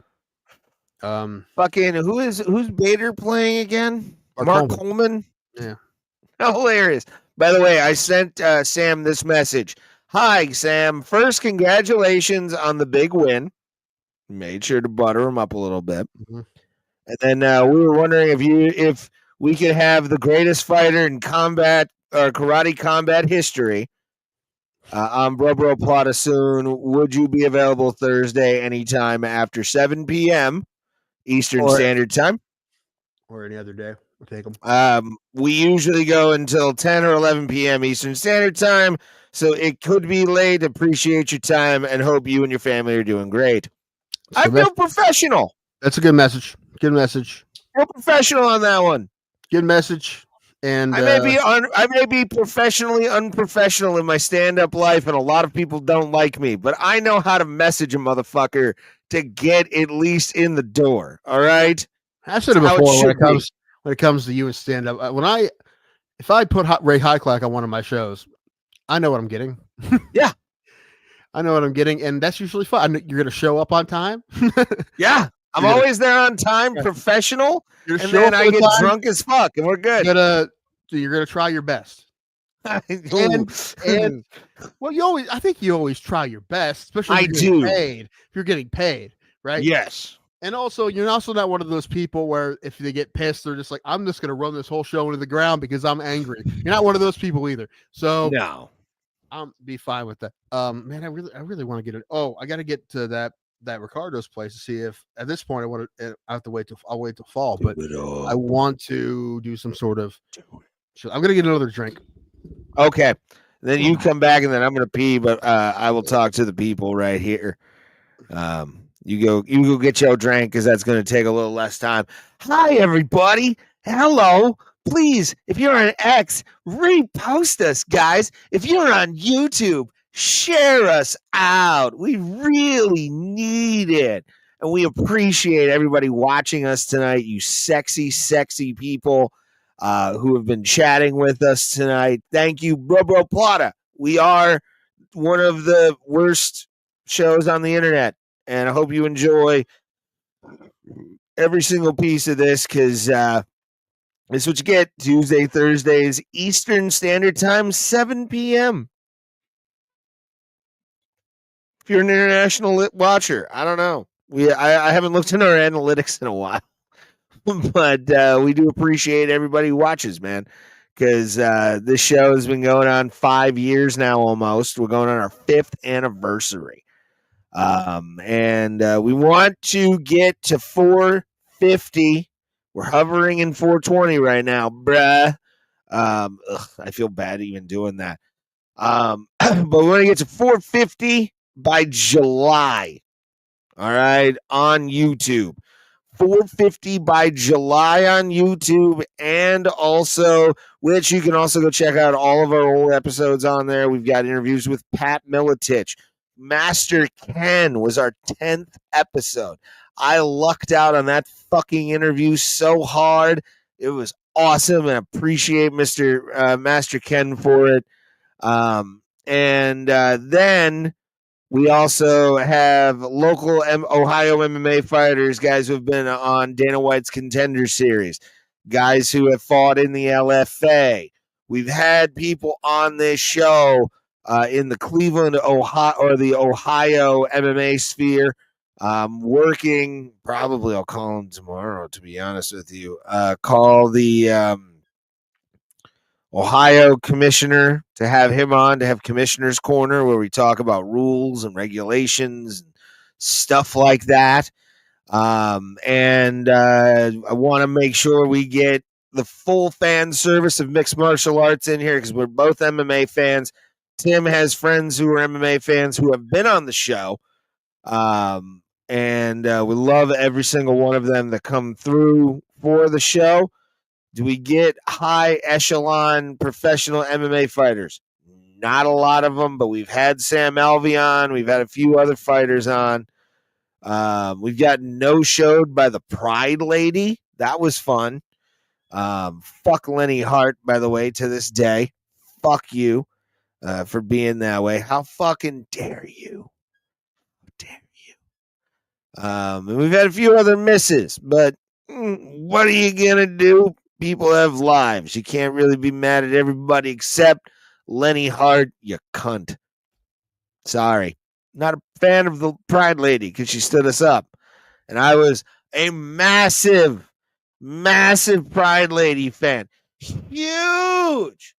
And this is early in the pandemic we were doing the show. We were like maybe a couple episodes in. We were going to have Lenny Hart on. She was ready to go. Everything was fine. And the bitch no-showed us completely. And we got an email from fucking her manager saying, something else came up. It's like, what? Come on, dude. We got no email prior to this. Nothing. And then all of a sudden, something came up. So, fuck Lenny Hart. How about that? Fuck you, bitch. I don't know. If you're watching on X, repost us. If you're watching on YouTube, share us out. Facebook, share that out too. At Bro Bro Plata, the entire fucking thing. Let me real quick do this because I gotta get prepared for this part. Come on, I gotta go all the way down. Tim is back. He appears. I'd like to apologize for the antics of Ray. I have a new him. sound effect, Tim. Okay. If I can find it. Oh, do you remember Charlie the Unicorn? Nope. It's an internet YouTube video. But this is from Charlie the Unicorn. Charlie non-believer. Sean. So anytime I disagree with you, I'll just be like, non-believer. Sean. Sean the non-believer, Charlie. Okay. And then I still haven't used this one yet. I don't speak bitch. I haven't used that yet. I don't know why. Makes me sad. But I'm gonna go take a leak. You entertain these people, but I have to pee because I've been drinking Guinness. So Hello everyone, my name's Tim. Welcome to Bro Bro Plata. What episode is this? 396. We're getting close, man. 400 is coming soon. Not only is 400 coming soon, but in about 2 months. In 2 months, we'll hit 5 years of Bro Bro Plata. Holy shit. I can't believe it. No one can believe it. It's an accomplishment of some sort just to keep going. A lot of people, start podcasts and they give up on them. We have not. Have we grown as much as we wanted? I don't think so, but it's better than nothing. And luckily we have fun doing it, right? And it gives us a chance to work on our communication skills, right? Talk to people. Not just be hermits and forget how to speak. And also it gives us a chance to talk about stuff we want to talk about. Sometimes in your life, maybe you have stuff you want to rant about and you have no one to rant to, right? Not everyone has someone to rant to. Or if they do, they rant to their significant others about things they do not care about, right? And I still do that to some people in my life, but and they do it to me and I listen, and people do that all the time. And that's okay. Just, if they listen to you, listen to them.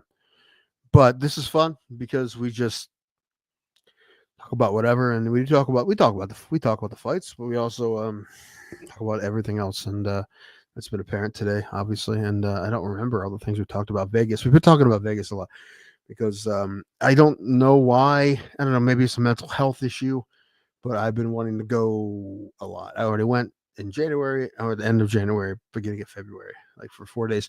And I want to go back. I want to go back bad. It's just a fun place. And also I need something to look forward to. Maybe that's part of my depression as well. I need something to look for. So when I have a trip booked, I'm looking for shit to do. And there's so much to do that you have to do your research. That was a mistake the first time where I went, or the worst time I went, and I went with Ray, is that I wasn't prepared. And because of that, I think the trip suffered a little bit. So I would say that if you've never been, make sure you're prepared. Meaning, make sure you have some ideas of the kind of shit you want to do. Because if not, you just kind of end up not doing the best available shit.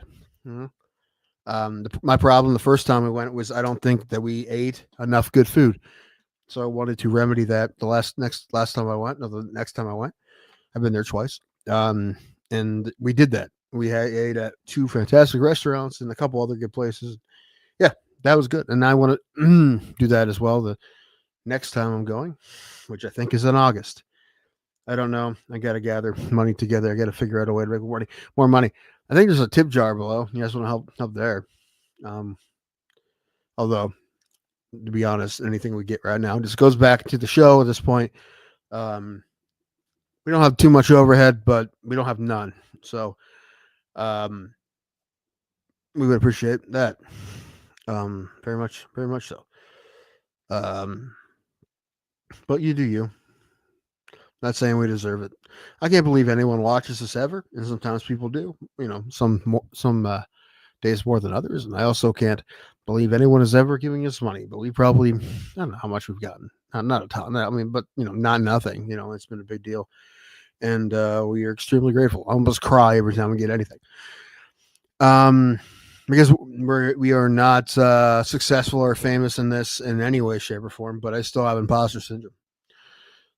For every single person we get that watches this or is entertained by this, and very cool. Had the privilege last time I was in Vegas of meeting one of our watchers, one of our viewers, their subscribers, Roberto Hernandez. That was awesome. It was really cool to talk to him and see him. I screwed up a little bit though. I told him to come to the bar at my hotel. I should have went somewhere else and picked a quieter bar. That was my fault. Is this your date? No, I'm talking about Roberto. When I hung out with Roberto in Vegas. Oh, okay. I made a mistake of having him come to Hollywood. I mean, I should have went next door to Paris or across the street to Cosmo or something. I should have went somewhere else because I was in the middle of the glass bar there at Planet Hollywood, and that place at night they bumped music and shit, and it wasn't the best place to have a conversation. No, yeah, you fucking go somewhere else, man. I mean, it was fine. It ended up being fine, but I could have went somewhere else. I didn't really think it was going to be that big a deal.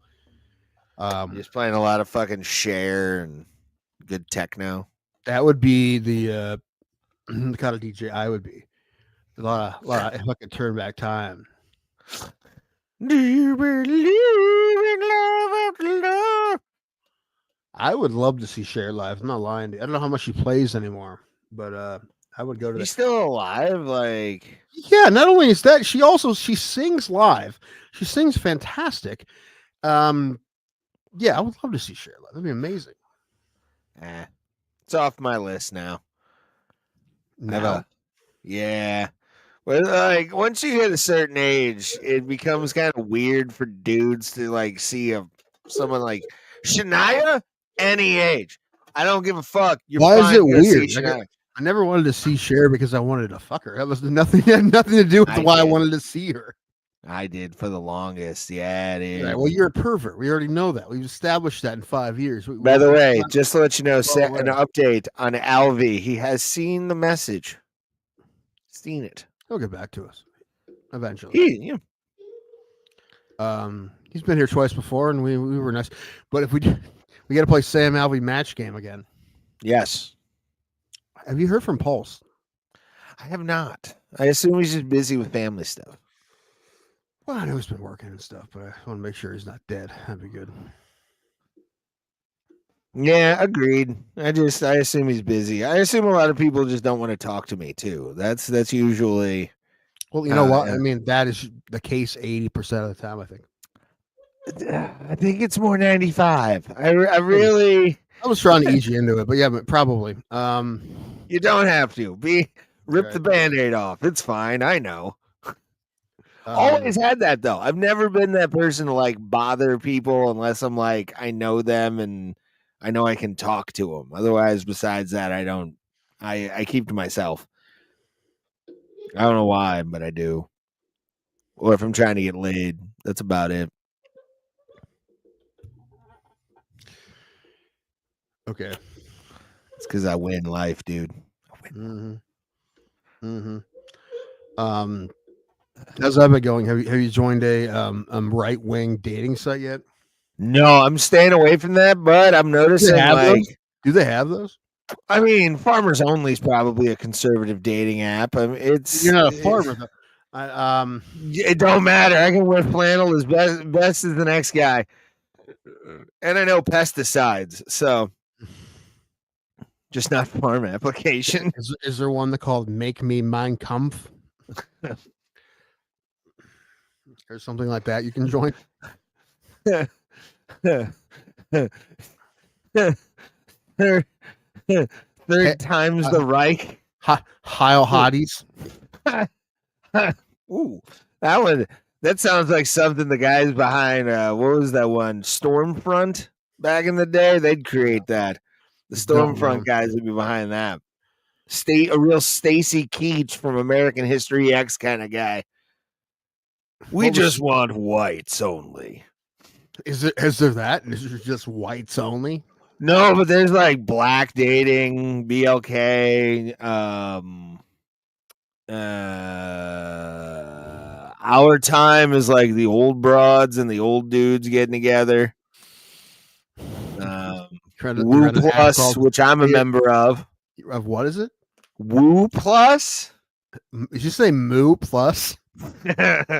It's close. It's if that was an app, you would join first day. You would be the original. $14.99, son. It's what I get. Yeah, and I can put travel mode on, which means big girls in all fucking area codes are officially fucked with like. But I haven't done Texas. I don't want to do Texas. I feel like it's too big of a fucking radius. No pun intended. What was that one? It was called like the Ugly Bug Ball or something like that. I have no idea. There's only a few dating apps I know of anymore, and those are like Tinder, Bumble, Hinge. Raya, how many subs do we need to be on Raya? 1 mil, probably. Guaranteed 1 mil subs to get on Raya. We'd have to have a Patreon with visible 6 figures in it, probably, to fucking qualify. That's the goal. That's the goal. That's the only reason I want this to work, so we can get on Raya. Raya, I would do it. I would do it in a heartbeat. From our studio compound that we fucking live on 2 different sides of the building. Where we meet in the middle every fucking Tuesday and Thursday. Let's build one on the border of 2 different states. I'll be on the Ohio side. You'll be on the Pennsylvania side. No, I'm moving your ass out to Nevada. We're gonna fucking live in Vegas. I don't think I think it would lose its luster for me pretty quick. Well, I mean, that's the nice part. We can just go to restaurants, eat, not really do it. And that is the thing too. Even if you don't go, of course you're not gonna gamble every day. You're not gonna go to see shows every day. But the thing is, you can do that stuff a lot more because there's a lot. I would go to more shows at the theater. The street from me had more stuff I wanted to see. If it had something I wanted to see every day, I would probably go once every couple of weeks. So, or at least once a month or so. So I get that, but also, how am I going to make money out there? This? In this hypothetical, okay. In this hypothetical, that's what we would do. Well, if I get this shit picked up for my uncle, I can literally work anywhere. But I don't. Like I said, I don't plan on moving anytime soon. At least till my nieces graduate high school. That's fine. I'll fly out before you, or I'll drive out before you, and then fuck it. We'll be like that couple that like separates for a hot minute so I can move you out there. I feel like that's the best way that I could be married is live in separate houses. Hey, next to each other but separate. If this show becomes a thing, and we've gotten some views tonight, we do appreciate people for coming in. Fight Capital Media for doing a little bit of a raid. Thank you, buddy. I would immediately move us to Vegas and just like create a compound in the desert. It would start in a trailer with an extra bed or 2 bedrooms. And we podcast in the living room in front of the television. There's AC, and it's just like yeah.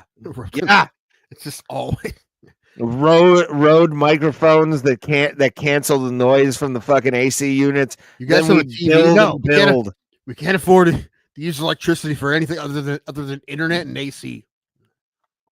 Yeah, that's how it should be. Fuck yeah, dude. Oh man.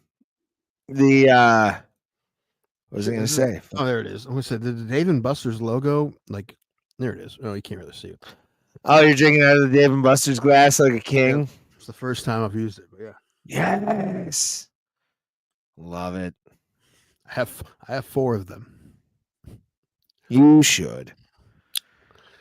Listen, man. There's not a whole lot of things at Dave & Buster's prize-wise that I will use, but this was definitely one of them.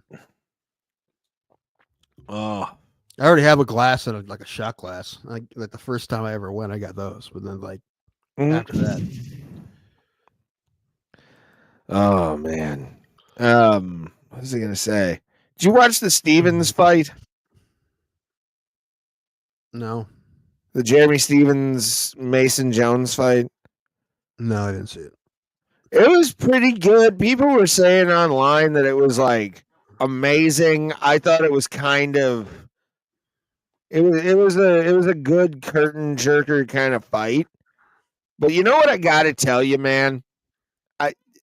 After going to 4 UFC events, one in Las Vegas, where like people are more educated about the sport and everything like that. I got to tell you, man, I think we need etiquette for fucking MMA events. Like, you can't boo if the fucking mouth guard gets like knocked out or drops out. Like, you can boo the fighter. Listen, like it's the same thing with like boo and pick off moves, man. Like, it's just, you're there as long as you're not like that fucking asshole in Cleveland who was going after Duran, telling him he should kill himself and shit. Like, that don't. Yeah, you're not what doing the that fuck was that with you people? Shit. First of all, I know people like to lump fans in with the one asshole, but that guy got so much shit from Cleveland fans as he should as he was walking away. Like, that guy should kill himself. Fuck we him. don't condone that shit. Like, nobody. That was one motherfucker, piece of shit. And guess what? Right away, the Guardians banned him for life. So good. I know, good. So don't say you people. Don't say you people. That was one fucker. Now, would I say the same thing to you if it was a Steelers fan? Yes, but I wouldn't mean it. No, we tell even our own fucking players to go kill themselves, so it's fine. It's but anyway, that was pretty fucked up. But the one context of that, though, well, there was that show on Netflix where they followed the Red Sox last year, and it's pretty cool. But Duran's a big part of it, and he talks about him trying to commit suicide, I think, or something like that. And like he was in a rough spot for a long time. So he talks about his mental health as being very vulnerable, right?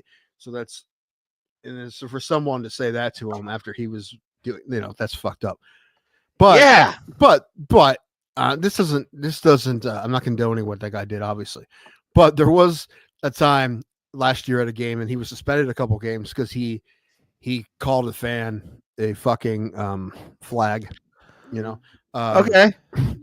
And he got suspended a couple days for that. So what I'm saying is, like, he said things he didn't mean before, but this guy, fuck that guy. That guy had an agenda, and fuck that guy. Yeah, so fuck you, dude. You can go and I'm never the guy to do this, but I don't have too much of a problem with the guys being like, Duran, you suck, bro. Like that, that's gonna happen.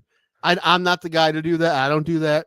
I'm not that kind of fan, but some people are, and that's not that big a deal. But when you say shit like that, that's a real problem. No wonder he went back at him. He should have. Yeah, I would have fucking found a way to lift that goddamn netting that he was behind and beat the shit out of him. I would have I do wonder what would happen, what the conversation would be if Duran said the same thing to that guy as he said to a fan last year. Do you think it would become that again? Like, he did it again. He must really hate these people. Or would it be like, kind of deserves probably say whatever he wants? Yeah, unfortunately, it's probably the former, right? Well, here's the thing. At least in this universe, I don't condone what that guy said, but Duran can't say that kind of shit. Yeah. Well, no. No, God, no. Now you're just I'm saying that's what the conversation would be. Not you. Okay. Even then, I'd be like, at least the dude got banned for what, like, the Guardians took the right step with that guy. You watched the video. If it's just like a dude on the fucking thing, I mean, he's a dick, but he's a player and he's a fucking, right. You only see him, a couple times a year, maybe. He gets suspended, maybe. I think it wouldn't be as big of an issue, but the fact that dude went through that and the guy said that shit, I was like, are you fucking kidding me? Adopt Sambo. It does. Like, there are gyms that teach Sambo all the time. There are definitely elements of it in there. Yeah, there's definitely elements of Sambo in MMA gyms right now. Sambo champions, right? In the UFC, maybe less than now, but there have been in the past. Not American, I don't think. No, they were Russians, but I'm trying to think. One guy, was it Olenek? I forget. Oh no, was it Fedor? Is he a Sambo champion? Yeah, Fedor was like And I think Olynyk too did Olympic Sambo style. Yeah. Anyway, what we were saying, if you watch the video when they're removing that fan from the ballpark, as he's walking up the aisle, everyone is screaming at that guy. And they should. I would have done the same thing. I'll be like, what the like? I'm not a person to go after people, but that's one of those things that would get me going. And I would rather have your outman guy over and over again for an entire game than some guy saying "kill yourself" in public. Like, that's for the comment section, my guy. Like, that's behind the screen. Well, you don't do that in public like an animal. I wish that would stop as well, but I don't think it's going to. But definitely not in public. It's just because it's not going to stop doesn't mean it shouldn't be happening. But yeah, you got to. They said the guy's not allowed back at Progressive Field ever, and he shouldn't be. So no. Did you see the Tommy Fan thing? What did he do? He screamed at a fan. However, I kind of saw something about that. Yeah, try to find because I think he got suspended or he got fined for cussing at the fan. However, the fan, I mean, he didn't whack him, but he touched him with his glove as he's trying to field a ball. He was tapping. Yeah. So, I mean, I think a lot of this has to do with the reputation of Tommy Fan. He's been a bit of a hothead his whole career. However, listen, that guy shouldn't be fucking doing. Don't fucking touch the players, man. Is this it? I'm trying to look real quick. So I do have a problem with him being fined. They should have that fan out.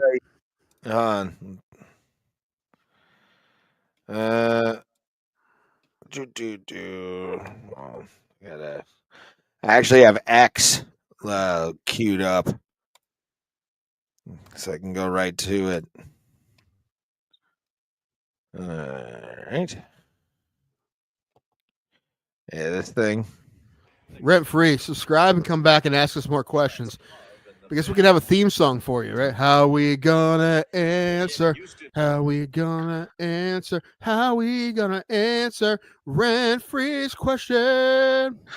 I like that, actually. Good rent reference there.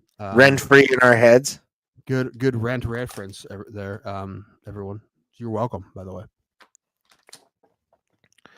What was I gonna say? Fuck. Shit. No, yeah, I'd never seen Tommy Pham before he joined the Pirates. Really? He's been in the league like a dozen years at least. Has he? Yeah, he's like 38. He's been around a long time. Damn, son. You know, I didn't know who was 38 was Marina Rodriguez. I didn't realize she didn't get into the UFC until she was like 31. But she retired. She lost to Jillian Robertson, and she retired. I thought she was going to win a championship at one point, and then she just skid, and she lost like 5 straight or something like that. Also, there's a new movie on Netflix called Havoc, starring Tom Hardy, and I mean that movie is just like a high-speed cocaine chase of a movie. Like this, it's just action and just like is the plot, character development. It's just mostly like that's kind of movie, just fights and shit exploding. It's fun. Is it deep? Not at all. But there's those woman. Movies don't have to be. Well, it's fun. But there's a Asian woman assassin in that movie, played by Michelle Watterson. Ooh, nice. There's a game on my PS5 which Tom Hardy. Which, by the fucking way, dude, I haven't touched my PS5 in weeks. I played it Sunday. I actually uploaded stuff to my Scally PS5 so I can go to Vegas. But did you see the news that popped up over the weekend? About what? About GTA 6? Yeah, but I assumed it was going to come out like in 2030. I knew it was going to come out this year. I mean, I didn't know. It kind of frustrated me. Games like that never come out in the original deadline. Right? I know, but I'd rather have, to be honest with you, I'd rather have a shitty version with a good story right now, and I'm okay. But they dropped the new trailer too for GTA 6. Maybe we can talk to Sean Lynch and get you the beta. Possibly. Who knows? I don't think he could get the beta, but we can see. I can get probably the people the beta for Drunken Bar Fight 2. That's about it. Like, and if even I had then, an Oculus, I would ask you for it. but I love it, dude. Some of the people that beat the shit out of my character, like I'll like search it out just to like laugh at the creative ways that people fuck me up in that game. It's fun. It's a lot of fun. I'm gonna suggest for Drunken Bar Fight 3, if they bring your character back, that they make him look like you. Yes. I will stand in in Drunken Bar Fight 3, you get to beat up Jeffrey Dahmer. I have acid baths. Oh man, I did have a joke about that where I'm like, I couldn't be Jeffrey Dahmer because I can't afford the acid to get rid of the evidence. It's just you look like 70s. You look like cover band Jeffrey Dahmer right now, or 70s jazz band Jeffrey Dahmer. Called the Man Eaters. Okay, you look like high school drama teacher Jeffrey Dahmer. Shakespeare this year, people. I've once auditioned for 14 commercials. Not far off. There are like just random ass auditions for shit that like I told you about my cousin's wife, who's like she's the lady on the Sheetz car wash. Like if you get a car wash at Sheetz, she pops up and like tells you how to navigate the menu and shit. I gotta probably I'll do it tomorrow. I have to get a backstage account. And it's like voiceovers and fucking stupid shit. I was thinking about doing that whole bit of like people who do like dramatic things of like songs people love, like popular songs. And just be like, when dreaming, I'm guided to another world. Right. If you copy someone else's shtick. I mean, just to get think of your own thing, Ray. Think of your own thing. I don't know. What do you want me to fucking say? I want you to read children's books dramatically. 1 fish, 2 fish. Yes. 3 fish. 3 fish. And Clifford was sad for it rained. Like that. And Curious George made the man in the yellow hat mad. I love like the out of work depressed actor reading a book to the children at a library. Today, I would have that only walnuts. To be honest, I'd have that over drag queens. I'd have some fucking failed actor who's trying to over dramatize a fucking child's book in a library. Nothing? All right, whatever. I see. No, because I have no problem with drag queens, and I didn't want to like make it a thing. That's why I'm just gonna let it go. But that would be funny. If that's the videos you should make. You should make you reading children's books. I still think we should do the shit talking 101 fucking at 2 gyms. Listen. It's not a bad idea, but it would take work. And neither of us production team. Number one, someone needs to write the script, and you know what? I have the ability. I should do it. However, I have been having a lot of issues with mania lately, and that's when you should harness it the most. No, that's the thing. I can't harness it because of the ADHD.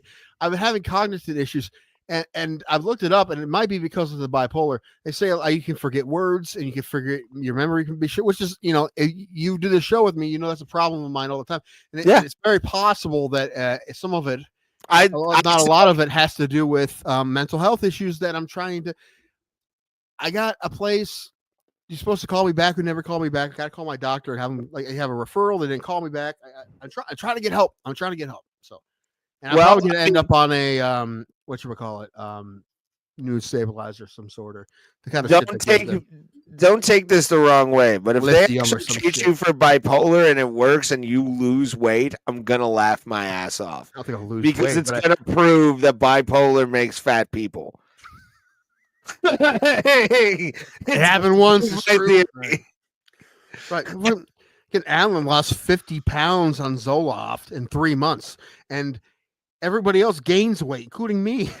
Dude, I was watching. Shout out to these guys, and I want to get this guy on because he lived in Vegas in the early days.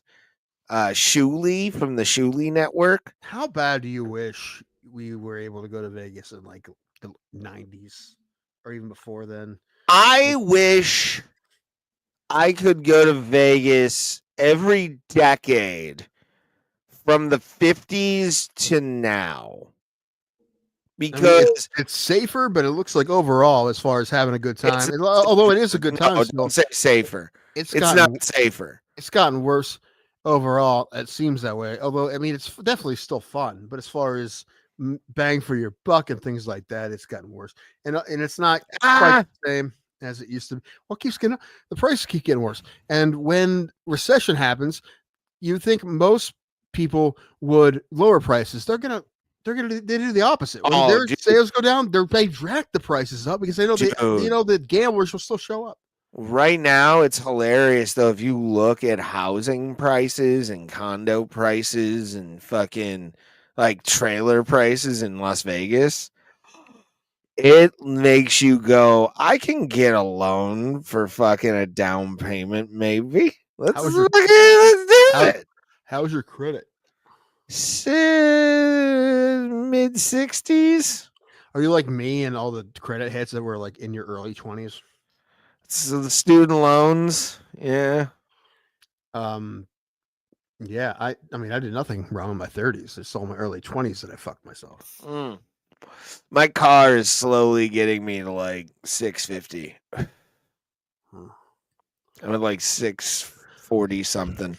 I have no idea what mine is, and I don't want to know. I check mine daily almost. Like, it's going to go down. Making payments. Doesn't it go down when you check it? No. Because it's like Credit Karma or something. Okay. They don't take hits when you like log in and they show you what your credit score is. They'll tell you when it goes up. Like, I get that notification all the time. I'm like, fuck yeah! But yeah. I'm thinking about buying a trailer in Vegas, dude. Nice 2-bedroom fucking. Listen, the trailer's what the problem is. It's the fucking lot. Again, that's what a job's for. Listen, I'm sure you'll find the best option for you. Shit, even if it's a condo, there's like $90,000 condos. Can you find like a closet in like a house that houses 8 comedians, like one of those? Like I know some guys that would probably let me stay in their closet if I was like, I got 15 or I got 10 grand that I can give you for a year. Here you go. I hope that'd be enough for a closet. For a year, yeah. I feel like it would be. Well, you could live in a closet and be fine. Mm-hmm. I couldn't, but you could. He sleeps upright like a vampire. I have like 1 pair of shoes. That's it. Like I brought 3 pairs of shoes with me to Vegas. That's insanity. It's not insanity. I would buy a pair of shoes and then throw them away because they're gonna be like $10 at Burlington Coat Factory.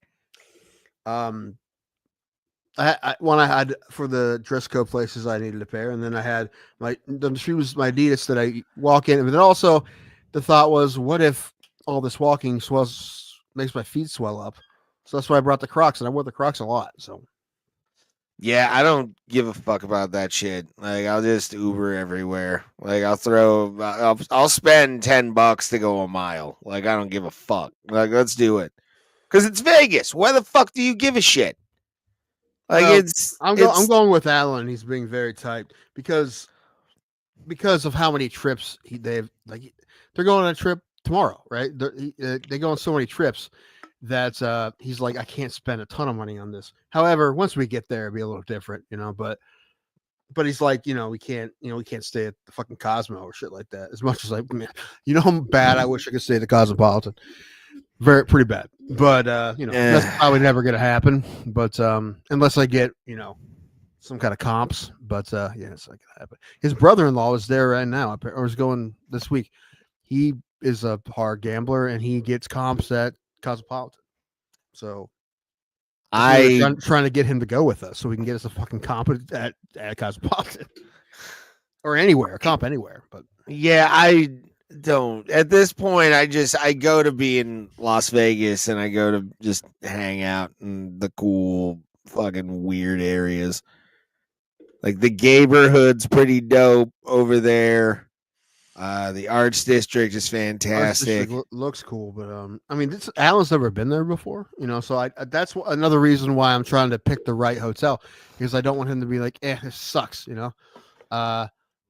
we could get a strip view at Mandalay Bay. I've seen it's because you're straight, you get the whole all the way to Sahara, like right down the middle. Yeah, a fucking sweet view. It's hard, man. It's fucking hard. What's hard? To get like those kind of rooms. Well, we could buy one. It would cost us, I forget how much more. Hold on, I did math. $430, like $35 each. I think, or 40, something like that. It's nice. Extra. We go from 430 to like 490.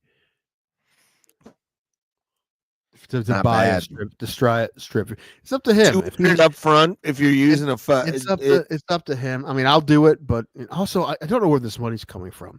Because I gotta talk to my uncle. I don't know where this money's coming from. I'm pretending like I can figure it out, but how am I gonna fucking figure it out? I know. At least that's the thing with me. My only thing is time off. And I'll just eat that time, to be honest, and just be like, hey, I'm not going to be in for Friday or Saturday. Don't you have vacation? I know I've used a lot because I've been so sick in this year with like ear infections and all kinds of shit. You have to use your PTO when you're sick? Yeah. That sucks. It's what happens. But how much do you have left? 14 hours right now. That's not even 2 days. No, not yet. I think middle of the month is when I get the next one, like next 8 hours. Oh, it's not like it's accruing. Okay. Yeah. But I've spent 40. So no, gotcha. Because I've been sick for days. Where it was like this year already where it's not good. But or I've had days, depression days where I'm like, fuck it, I'm not gonna go into work today. I'm not feeling it. I've done that.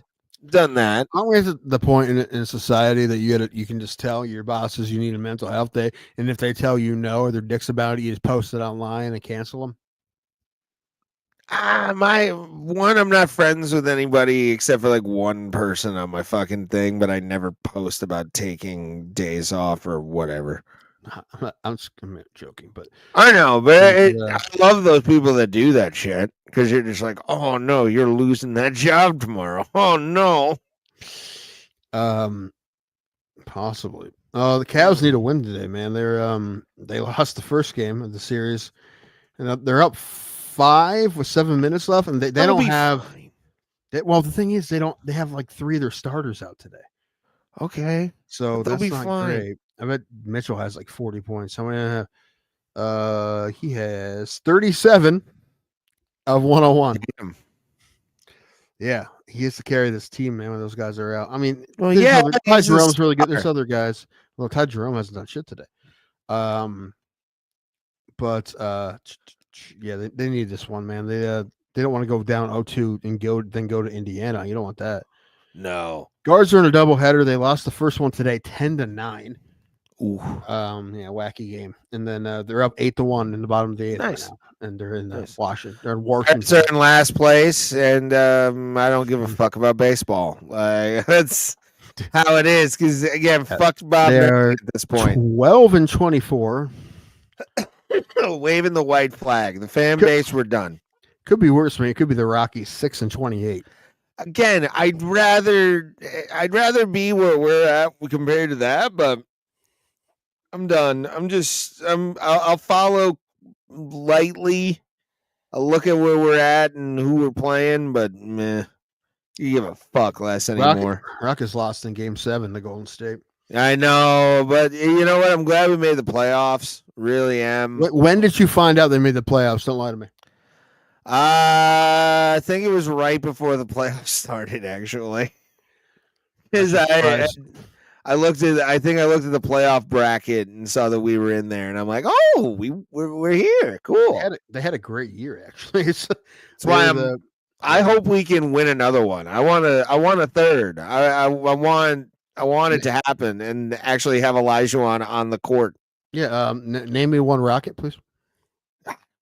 Oh, I'll admit that. Like, I'm not fucking thing, but as a franchise fan, like, I don't give a fuck. Well, the thing is, I don't care now, but when they're good, and you talk about like, oh man, I'm so pumped for them to be good, to win it, I'm gonna be pissed because you don't fucking care. Well, no, it'll make me happy because it'll bring that joy back from when I was a kid. That was true, man. You at least know who fucking plays for the team. You're a terrible sports fan. I know Sidney Crosby and Evgeny Malkin. Marc-Andre Fleury retired this year, so who's still in the what round are we in the NHL playoffs? Is it the semis right now? Because I don't think they're in the Eastern Conference Finals yet. No, they're not there. They are in semifinals. They're in the Final Four right now. It looks like. So the semifinals. Yeah, so they are. They are. Yeah. Do you know who's left?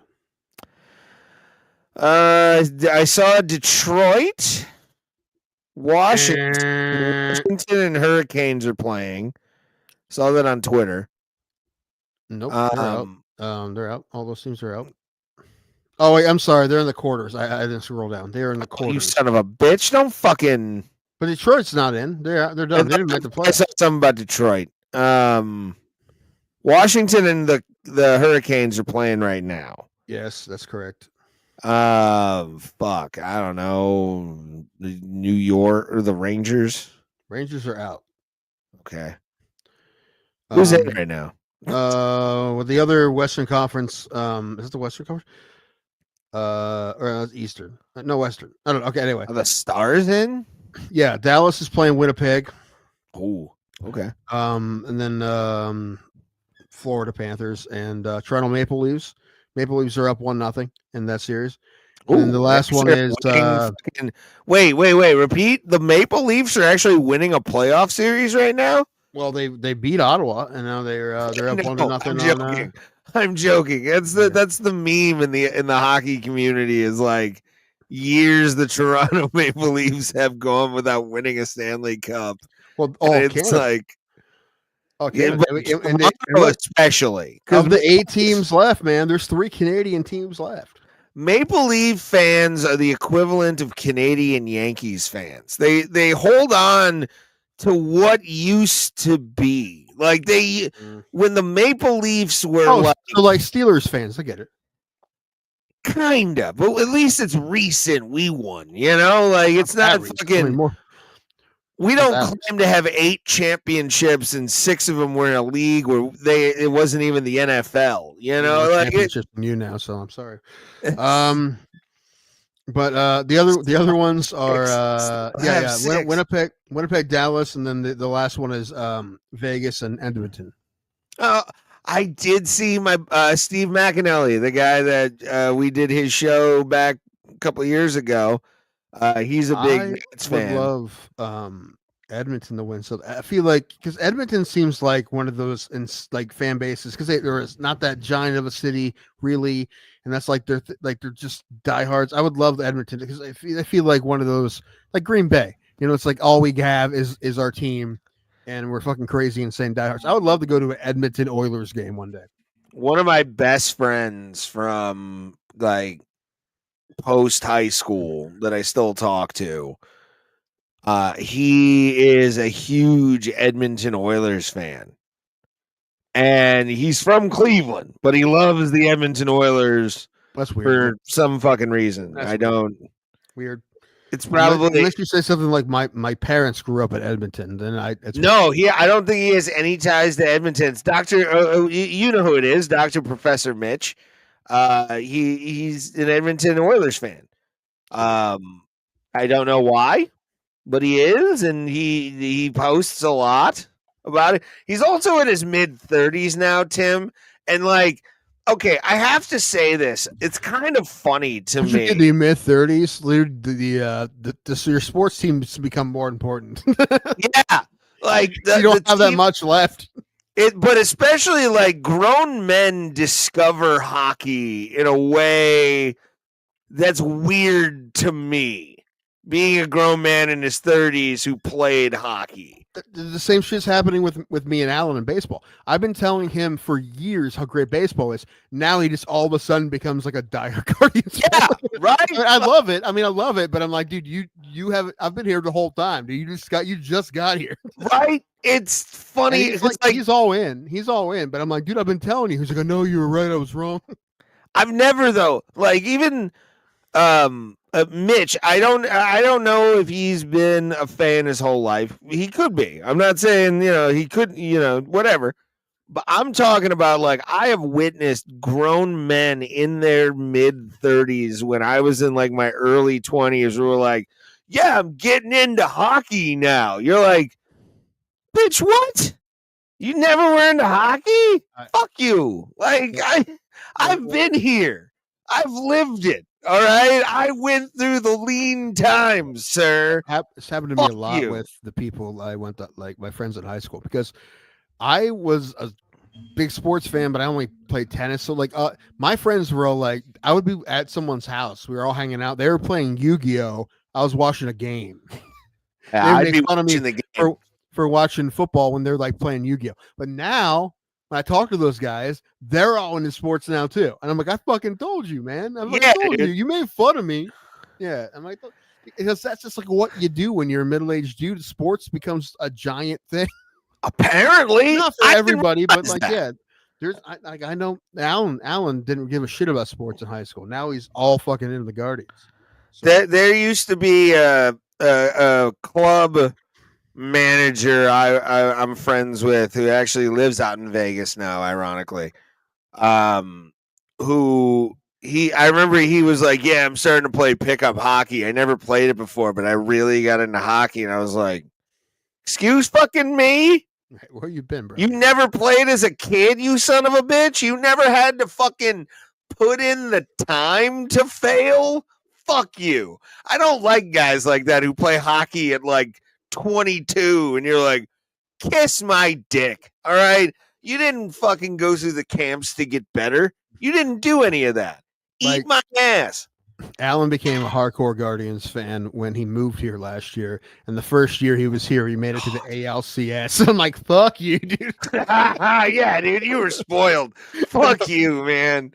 I know, and I tell him all the time, like, dude, we have a team right now that plays the most entertaining style of baseball, basically the way you're supposed to play baseball. I'm like, but one day in our lives, it won't be like that. But you don't know that because you walked in now. Let me just say this. I was in my early years an Indians fan. Okay, I was, I wore the fucking Indians clothes and, all the stuff growing up. And then again, I discovered Brian Giles had been traded to the Pirates, and I'm like, Ricardo Rincon. Which is hilarious, by the way. What a trade. Forget about Brian Giles, man, but he has some years where his numbers were gaudy. Dude, like even with the Pirates, he had some really good years. And it's, I'll never forget, I was at the game where he walked up the left field wall to rob a home run against the Indians. I was at that game at PNC Park. The crowd went fucking wild when it happened because he just matrixed the fucking wall in left field. That little short fucking John, you know what I'm talking about? This was it's a PNC? Oh, yeah. This is at PNC Park. You know what I'm talking about? Where the bleachers are and shit? Yeah. He fucking scaled that wall and fucking put his fucking glove into the crowd, caught the fucking ball, and jumped back onto the fucking warning track against the Indians. And like, this is what, 05, 06? I want to say it was around my birthday. It was like, June of 06. Speaking of the walls and at PNC Park, the guy who fell, which I guess it was an accident. I don't know the details, but I don't know what happened. But apparently he's walking. He walked. He finally walked today or yesterday. They released his name, and the only thing I could think of was played football. Cloudy with a Chance of Meatballs, where it's like, Kayvon Mogwood, why you fall over the wall, Kayvon Mogwood? Why you do that? I don't know. Can't do that. But he played football at Walsh. Ooh, man, poor kid. I mean, you have to really love football to play NAIA or whatever they were then. They're D2 now, I think. But anyway, but I don't know what happened. I still haven't seen a report of exactly what went down. I don't know, but he was probably drunk. It wasn't on purpose. Yeah, but I mean, as long as it was an accident, you feel bad for him. We feel bad for him either way. Yeah, you feel bad for him because he got hurt, but it's like he was 20. I know that. 20 years old, and like probably 21-year-old buddy was like sneaking him beer.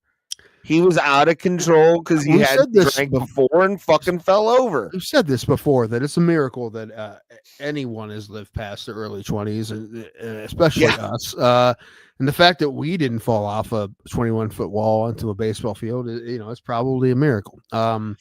A lot of foresight came into planning anywhere I sit in like stadiums and arenas, by the way. I'm trying to, what is this? I don't know. Hello, thank you for being here. Subscribe. But what was I gonna say? No, anyway, but he's doing better, thank goodness. But yeah, I also think there should be an episode of The Pit. Yes, I agree. It's like you fell over the Roberto Clemente wall at PNC Park. Did I tell you that the last scene in The Pit is all the doctors like decompressing afterwards? They walk into a park across from the hospital, and they're all drinking Iron City out of a cooler. And they don't have the accents. Fuck you, dude. Don't touch my fucking beer. They ate Panini Brothers. They drank Iron City, but there's no accents. That fucking frustrates the shit out from not even the fucking patients. You tell me. Well, listen, the doctors, it makes sense, but the patients, that's the thing that screw the Cubs. Okay, that's fair. Hey, listen, Tim can relate with that. 2016, I was with you. Me too. I was with the Guardians. I was a Guardians fan for the 2006 World Series. I was. As a Pirates fan, I can't handle. They were the Indians. Those fucks. You racist. It's the same colors. Anyway, what are you doing Friday? Doesn't matter. Friday, I have a date. Okay, I was gonna ask. I should have asked you if you want to go to the game with me before I bought tickets. Yeah, I have a date. All right. Well, good luck with that. Where is it so I can crash it? Shaker Heights area, East Side. She has to work in the morning, and I have to. I don't have to work, so I'm probably gonna go drink. I'm gonna show up and pretend to rob wherever you are. How about? And then you got to beat my ass so you look like a hero. How about this? If I don't end up, if the best case scenario, which you know what the best case scenario is. Yep. If the best case scenario doesn't happen, I'll meet you for drinks afterwards. So it's a 50-50 shot of us drinking together on Friday night. Because I don't work on Saturday. I found that out. So I'm going to make the best of a mediocre paycheck. I'll be downtown trying to fight the urge to go to the casino. May meet you at the casino. I might do like $100 on a fucking not a good idea. baccarat table at $10 a fucking hand. Let's do it. Friday night you can't get on a blackjack table. I mean, so yeah, but nobody knows what fucking baccarat is in Cleveland, Ohio. well, They fucking they have a weird type of. I don't know if it's just the like the side bets that are. It's like what's it called? Like fishing for gold baccarat or some shit like that. So weird. I don't know. I gave up on them after they traded Mark Grace. When was it, like in early 2000s, like 2-1? I remember Mark. You're Ohioans. I mean, I'm a Northeast Ohioan, so I'm pretty much Canada. Finley. That's Finley, that's on the other side of that's up by Toledo, that area. Bowling Green, that area. Yeah. Toledo. I'm trying to get on a show in Toledo on my birthday, which is on a Sunday. That's the side of Ohio. I rarely go over there. I've rarely ever been to Northwest Ohio. Yeah, I don't. Not often. A handful of times ever. I don't think we talked since the last time I went to Michigan. I don't think we were. We did. You had slept through, I think, the Tuesday show where I talked about my trip to Michigan. The Thursday, but even then, like, I ended up taking a trip to Michigan, just like getting a wild hair up my ass because I had like an extra $100 to spend. And I got to tell you, Tim, Michigan, so fucking good, bro. So fucking good. Never had good experiences in Michigan. I've had the best experiences of my life, bro. Dude, I went to King of it was like King of Chronic or some shit was the name of the place I went to. King of Buds. Of course it is. King of Buds in Monroe, Michigan. It was my first time there. 15. Tim, these things. Mm-hmm. These beautiful things that I'm holding up right here. 15 of them in Monroe, Michigan. How much do you think I spent? I don't know. We should be spending your money here in Ohio. We have legal weed now. I mean, how much do you think I spent? I don't know how much it costs. I don't know. 15 different brands, 2 different brands, 15, and you could pair them up. $9. $92 after tax. Is that good? It was like 70. It was like 75 for 15. Michigan prices are the best, and they have the better quality. They have the market cornered on quality right now. Do they have a government that's trying to not trying to stop what the taxpayers voted for? Do they have that? No, but you know what they do have that's kind of fucked up that I found out about when I was up there? Gretchen Whitmer, this fucking cunt. She's trying, on top of the actual tax that you pay when you go to the dispensary, on top of what you pay for the prices, which are phenomenal prices for what you get for quantity, okay? Fantastic. Trying to add another 32% on top of that. They're doing the same shit here, man. And also, I don't understand why they have to do that. Because they think they know better than we do about our own lives. But that's pretty soon. It's also going to be illegal for you to even bring it over. Now, will you get in trouble? Moody, I wouldn't think so. But Sean Moody, are you a Michigan person?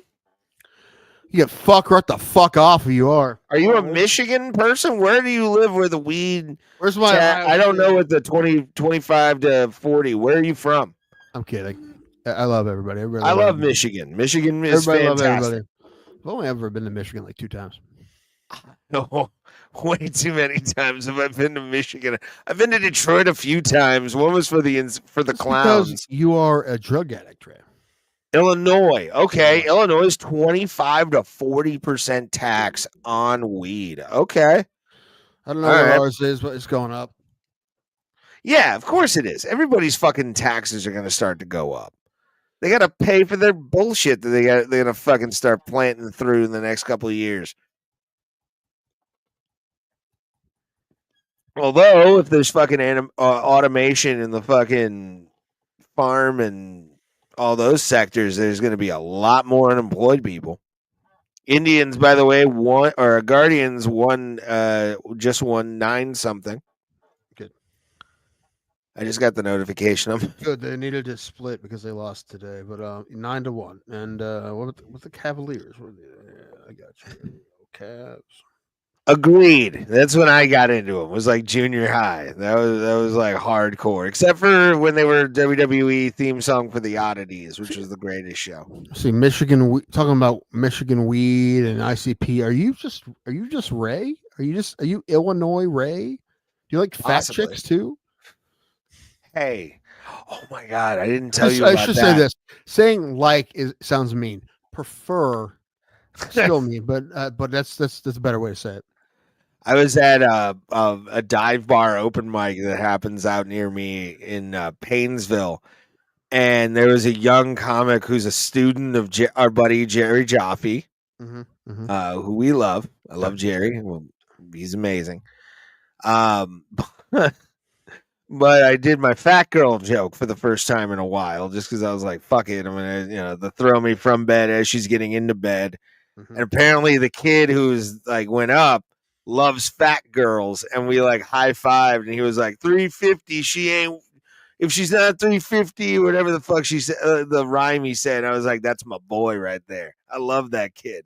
I'm like, we found a brother in Christ. Not 340, she's not for me. Pretty much. Yeah, kind of. Yeah. I love it. Listen, I've said many times before, it's not necessarily a deal breaker, but like it's not like the kind of porn I like. Like that's not none of that.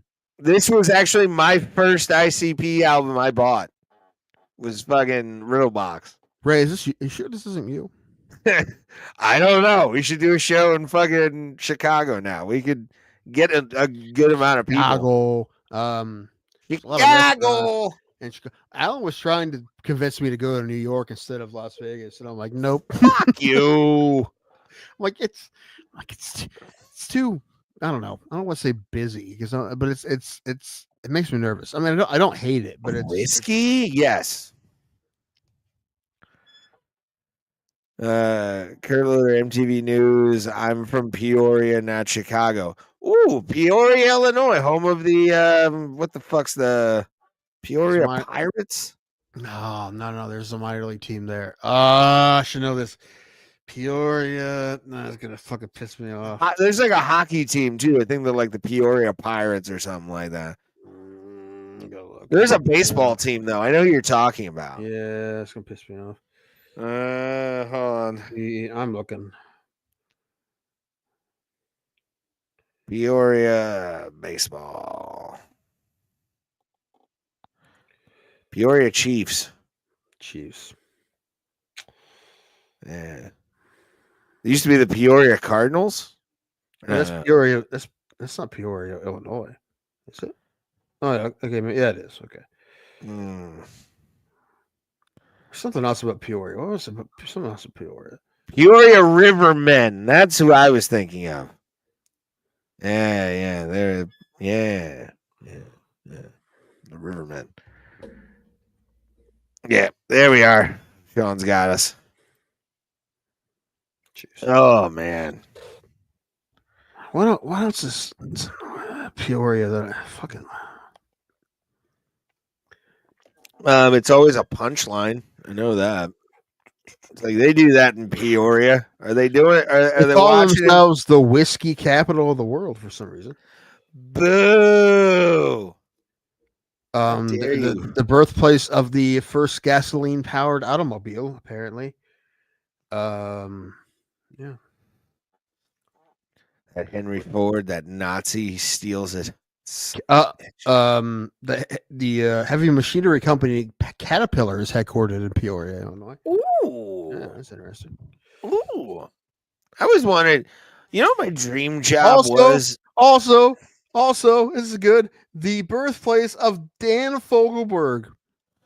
How about this? Sean Moody saying it right here. Mudvayne is from Peoria, Illinois, apparently. I don't know if I'd tell people that. The early Hold on. Mudvayne is amazing, dude. Listen, I like everyone. I love the bass line and Happy. It's a great ba-dum, ba-bum, ba-dum, ba-dum, ba-dum. Yeah, it's a great bass line. Cat was in Peoria, and now it's in Chicago. So Cat, yeah, they're in Chicago. They moved their headquarters to Chicago. He says. My uncle was doing some business in Illinois, but not Peoria. Carbondale, is that the name of the city he was doing? Yeah, it's like a suburb of I think Chicago. Did I tell you about okay, so without giving too much, Carbondale, because they get credit, they can get a tax credit from the state for homelessness.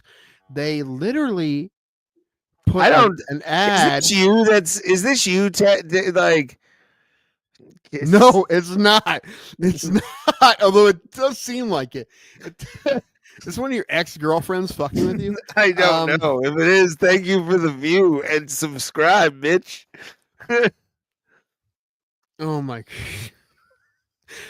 Sean, there was like the first 8 interviews we did, Ray couldn't stop asking whoever it was, usually a fighter, if they like Mushroom Head. It became a problem. Became a bit at some point. Now, apparently Carbondale was putting ads. Yes, SIU. Yeah. Southern Illinois. Yeah. Was putting ads in the paper in Chicago, trying to entice homeless people to move to Carbondale. Mm-hmm. Because they had they have a housing problem and they want to get grants. Yeah. Mushroom Head with their original singer was Chris. Super Buick. Yeah, I have the tattoo. Carbondale SIU School of Belushi and John, Jenny McCarthy. If you like flogging Molly too, I'm gonna lose it. Yeah, Tim will quit the show. It'll become a solo show all of a sudden. Yeah, right. You like flogging Molly and Sheets hot dogs. We're done. If you like the Tossers, we can be we can be friends. If you're secretly not so secretly racist, then we're definitely done. Yeah, the show is just gonna become me like talking to just discuss the whole show. Pretty much. Oh man, Jenny, ready? Jenny McCarthy went to SIU. The Salukis. Right. The Salukis. Salukis, yeah, Southern Illinois Salukis. What's a Saluki? That sounds like some kind of weird dog. Kangaroo offshoot. It's a dog. It's like an Egyptian dog. Oh God. Yeah, it's a sort of breed of dog. I don't know if I've ever seen a Saluki in real life, but yeah, the Southern Illinois Salukis. They come out to walk like an Egyptian. They may. I have no idea. I'd be down for that.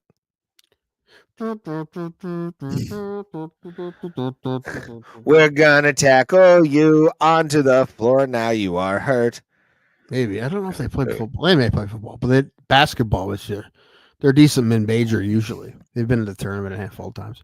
Really? Yes. Yeah, because when my uncle was telling me about trying to do business in Carbondale, I'm like, yeah, dude, it's not fucking Southern Illinois. It's the Salukis.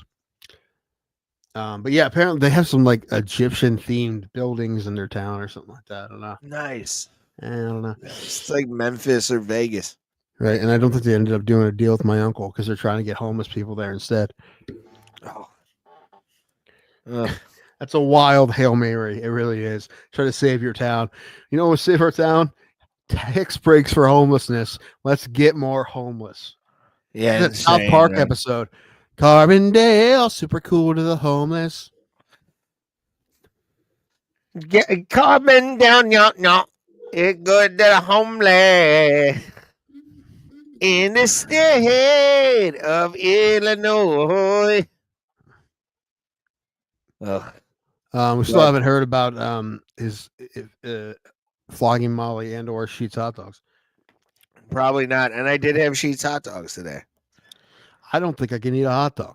I haven't. Now, listen, I can't cut out everything, but it has been a month since I've had a cheeseburger or French fries or anything fried, and that's pretty good for me.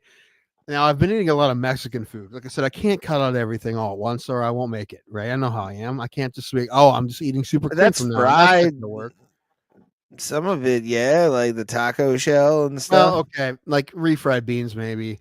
but nothing that's like, I mean, not fro fries, mozzarella sticks, jalapeno poppers, shit like that I love. And no cheeseburgers.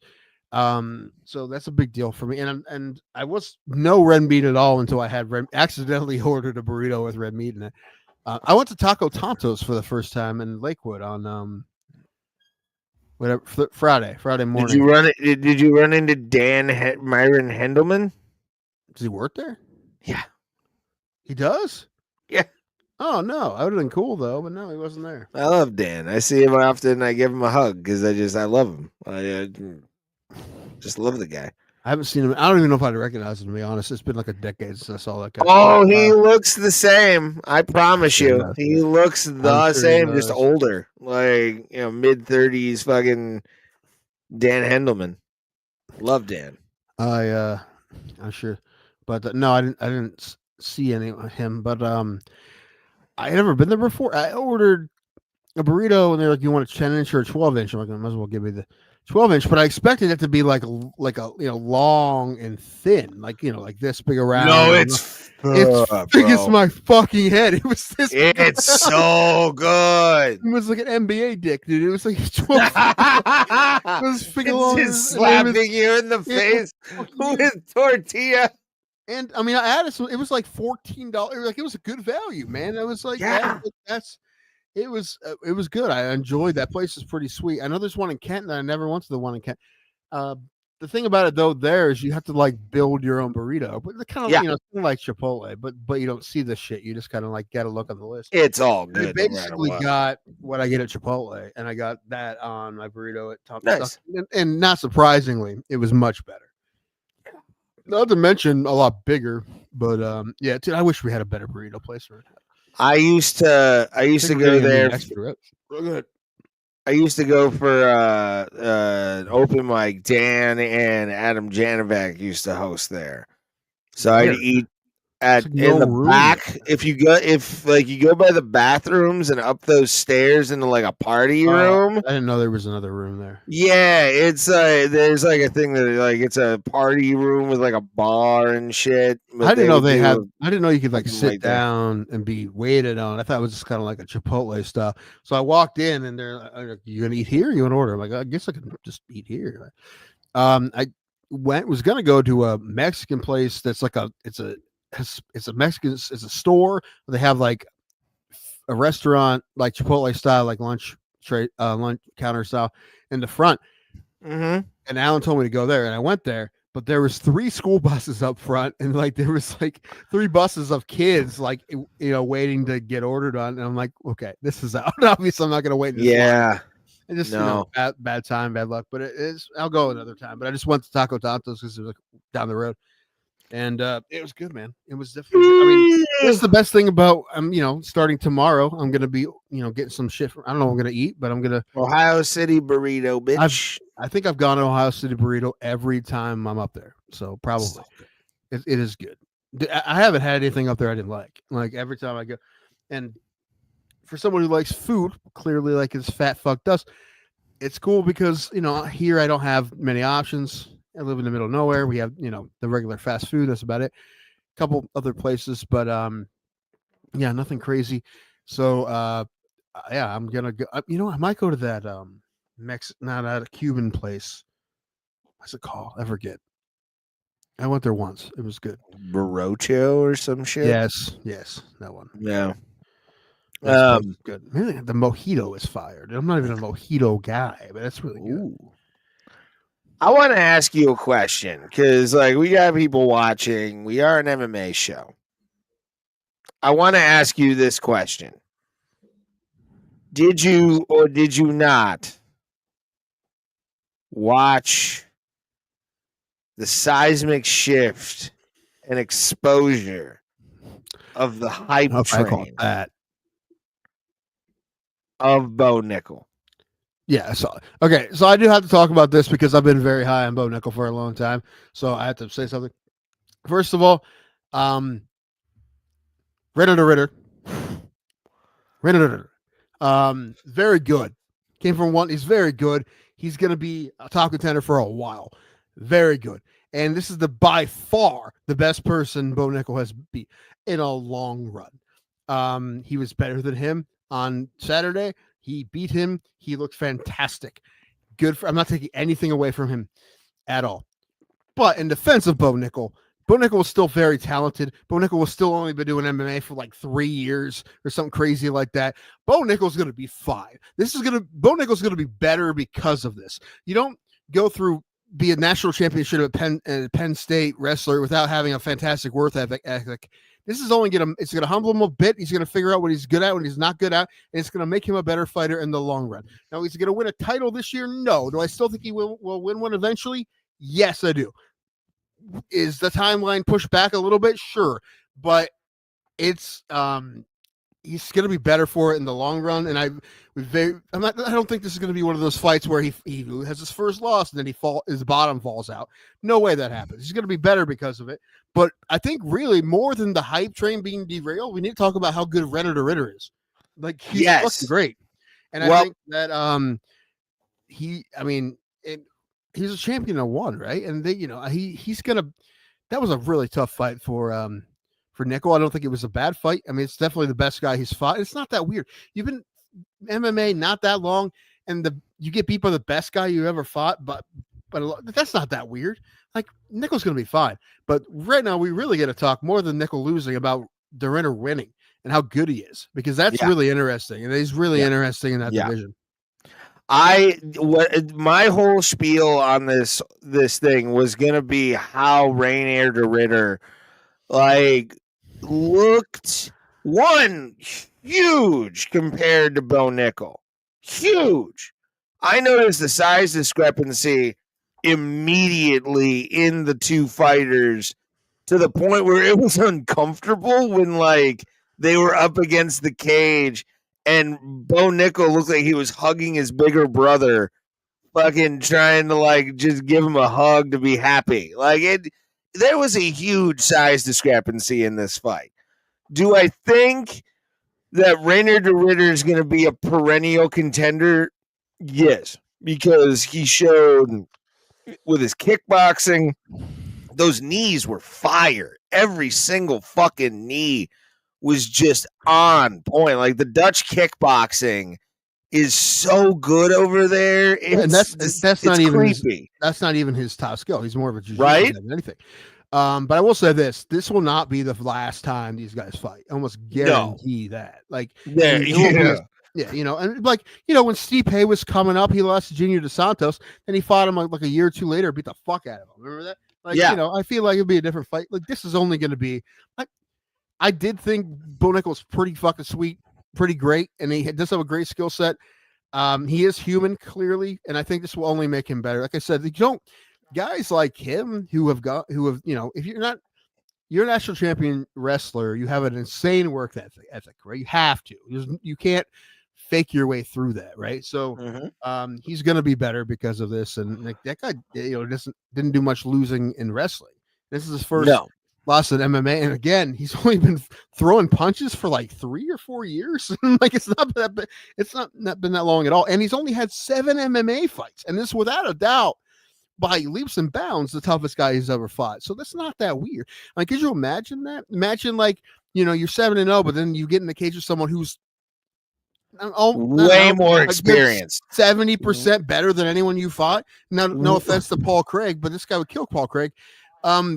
Well, no, I mean, Reinier, the thing with de Ridder is he has faced top level contenders in the world as one champion. I mean, he's not some fucking guy who, and it also, that's why I say exposed, is against somebody who is top tier contestant for any world title in a guy like Reinier, made Bo kind of, I was hoping this would happen. And this is what I'm going to say right now.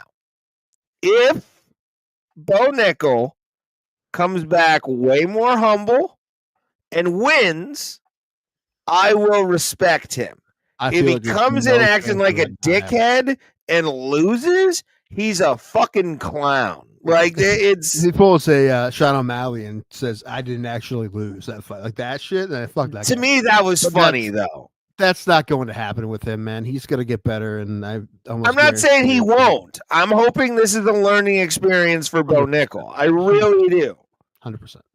100%. If he comes back, wins from this loss, and is way more fucking humble about shit, let's fucking party. I'll get on the Bo Nickal train. I have been a hater of Bo Nickal for years now. Talking about guys and like how humble they are or how confident or conceited they seem, I don't have a problem with it because I always know they're trying to sell fucking tickets, man. I get it, but when you say things like I'm a minus 100 favorite against Hamzat Chimaev, and you fucking dude, you have to be fucking confident and a bit nuts to even do that sport, man. You have to believe in yourself, man.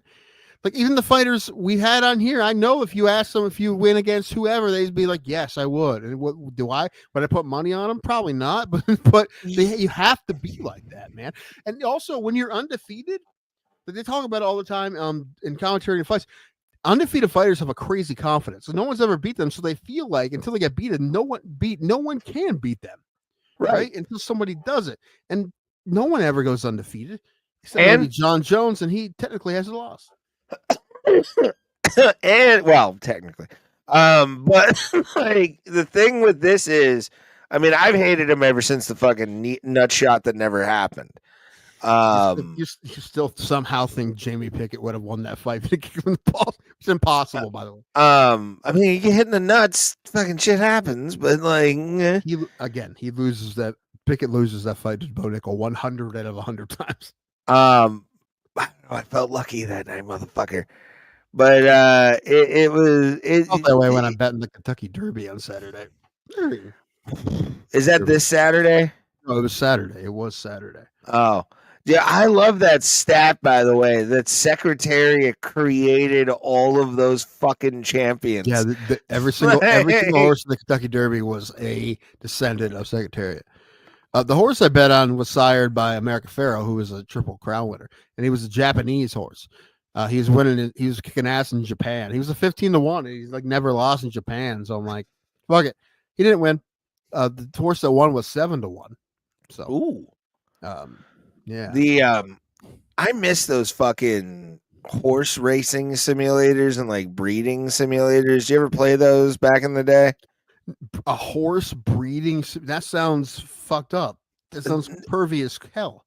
Well, not really. Well, no. What you do is you just mate the male and the female in the game. Just a game where you just you don't see the copulation happen. Right, what the hell kind of games you playing, man? Just fucking what the fucker 5,000.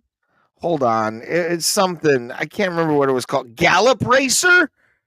It was a Japanese horse breeding and racing simulator where you could like breed horses, create new horses, raise those horses to become champions. Gallop Racer 2004. I had that fucking game. I bought it from a Hollywood Video used. Yeah, Gallop Racer. I wish those fucking games were still around, man. Those fucking games were in depth as shit, dog. Horse fucker 2000. It was when I learned you could like breed your best horses and fucking create like a young horse to like train and get better. I was like, fuck yeah. Feature in the next UFC game. You pick two fighters, breed them together to make a super fighter. One of them's Brock. You can choose the dad to be Brock Lesnar.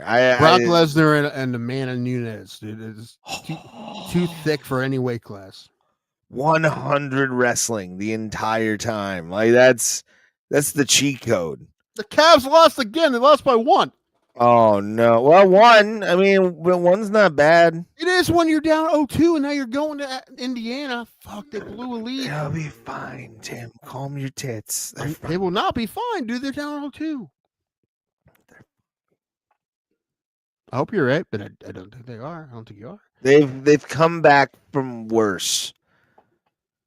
They have. As a team, they've come back from bigger deficits. They came down from 1-3 to win a championship. They had LeBron James All right, he did Yeah, that. but LeBron can't even do LeBron things. The Timberwolves eliminated their asses with fucking what's They're his the face? two best players in the NBA. and they Luka. lost. Yeah. Yeah, that was whack. It shows. That proves to anybody. I'm sorry, LeBron is not the greatest player of his We're not era. going to have this conversation again. I'm sorry. You want to talk about the greatest player of the year? Watch It's basketball. Steph Curry. Pure and simple. Watch basketball.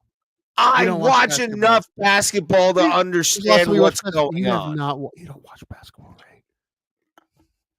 I watch enough of it. Did you get in on Robert Coleman's like debate show and they're doing Jordan versus LeBron? You should have got it. No, I want to though, but I think he's found people. Yeah, you should have, because I would love to see people as frustrated with you as I get. I would, you know how bad I want to see that, like other people try to handle what I am callous from now. Although you break through the calluses quite a bit, but I try. Do it better than a lot of people. And most of the time you just go, okay, Ray, you win, whatever, Ray. That's what you do.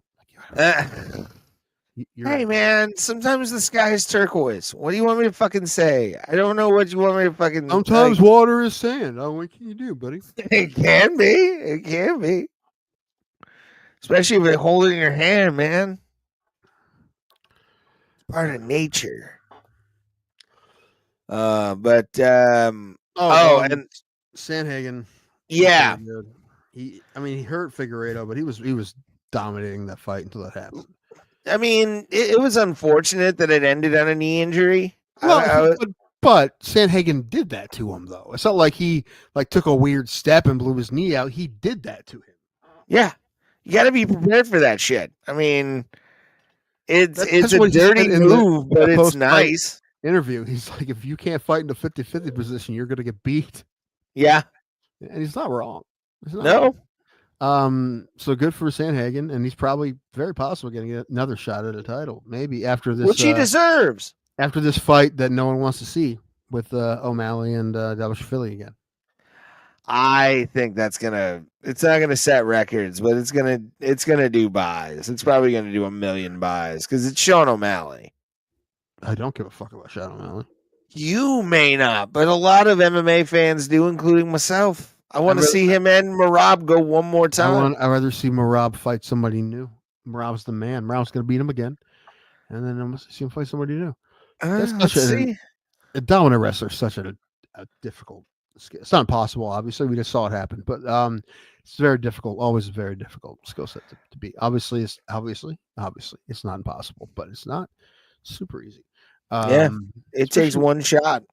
Especially when you're the best one in your division, right? And no one has seen anyone as good at it as you until they fight you, right? But I think Sandhagen versus whoever wins that fight is going to be a raucous fucking main event. That's going to be else up fun. There. Who else is up there? Have they cut Cody Garbrandt yet? No, they have not. They're gonna let him fight his contract out. He has one fight left. I know that Alvarez is out for 315 too. I think it's Yoel Alvarez is fucking out. You mean the guy who's gonna fight Benitez? Yeah, I just told you. I just said earlier. Or Benoit Saint Denis. Saint Denis. Yeah, they hired a dude. They signed a guy to fight him. I forget his name. Nice. This is gonna be a Fialho fight. Or whatever he had 2 fights in the UFC like a year or so ago, or more than that, and they cut him after 2 losses, and he went 4-1 other promotions, and they brought him back last minute to fight this guy. So I hope he beats him. That'd be great. I don't think he will, but it'd be cool. All right, so bantamweight, motherfucker though. Fucking Umar. Umar's right there too. Yeah, Umar. Hold on, did that fight ever happen? Hold on, let me take a look. So Umar's last fight, he lost to Deiveson. Oh, he beat. Yeah, I thought they fought for the title. Not the title, but it was a eliminator. At least. Well, he never fought for a title. Oh, then I was the eliminator. But he beat Sandhagen.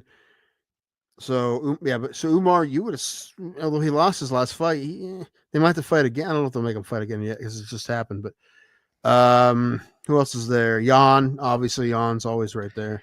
Yeah, but Sandhagen, I think, would be the more interesting fight because he has their last fights. Jan and Sandhagen, they both beat Figgy, and Sandhagen's finished them. So maybe that will happen again. When that happened, right? That happened. When did that happen? Wait, did it? Did it? Oh yeah, it happened 21. So maybe Jan and Sandhagen too. Very possibly that happens again. I like it. For a title eliminator, who else is up there? Yeah, Song Ludong is after that, and then Figueiredo just lost. And yeah, I think just give Cory the next man up. Like, just fucking have him call dibs and let's go, which he did. But I mean, calling dibs does anything, but it should in MMA. Dibs on that belt, bitch. Really? Because everyone would do it. You'd have guys their first win in the UFC. Dibs. There's a belt. Dibs. Yeah, but then it's also, you got to let Dana kind of call who gets dibs as well. When they get to schedule Sean Brady and Shakab Rakhmonov, that's what I want to see. Ooh, that would be pretty. I want to see that pretty bad. All right. Well, I got to pee. Oh, and we never talked about this quickly. Coming up soon, Usman Buckley. Oh, when's that? I think he does too. Bad knees for fucking Usman's gonna fuck up. He's just been so hot lately. I mean, 3 years ago, no fucking way. But but I think Buckley's momentum. He's looked fucking great lately. The one he did to Colby, yeah. I think it's gonna be a closer fight than Colby, but it'll be a good fight. But he's gonna win. Yeah, I think Joaquin. I'm assuming he's gonna be the favorite. I would assume. Probably unanimous decision. If it's gonna be 5 rounds, I think. Are they doing 5 or is it going to be 3? Is the question. Is it going to be a 3-round fight? You can't have Kamaru Usman doing a 3-round fight. Let me look. Not with them knees, dog. 5 rounds will at least save him a couple rounds if he goes to the ground, if he gets a takedown or 2. But I don't look. Let's see if it says anything. It's going to be at it's a main event of fight night. So yes. 5 rounds. Okay. Yeah, then I see Joaquin Buckley winning 40. What would it be? 48, 47. 48, 47. I see him eking out the win. But yeah, I think Joaquin Buckley wins that. My friend. 48, 46. I don't know. He had the Bro Bro Plata bump when I met him and bothered him. Now? Yes, he did. Now? Yeah, he started winning after that. Poor man at the end. Winning after that photo. MGM Grand. Poor man wanted just to eat a fucking sandwich. Ray's like, yeah, take a picture. Well, no, Tim. He looked at that photo when I tagged him in it and went, I need to make sure I am winning so much that guys like that guy can't take photos with me. Right. So wait, when was 285? 2023. March 23. 23, yeah. He's won all his fights since then. That's what I'm saying. He got the bump.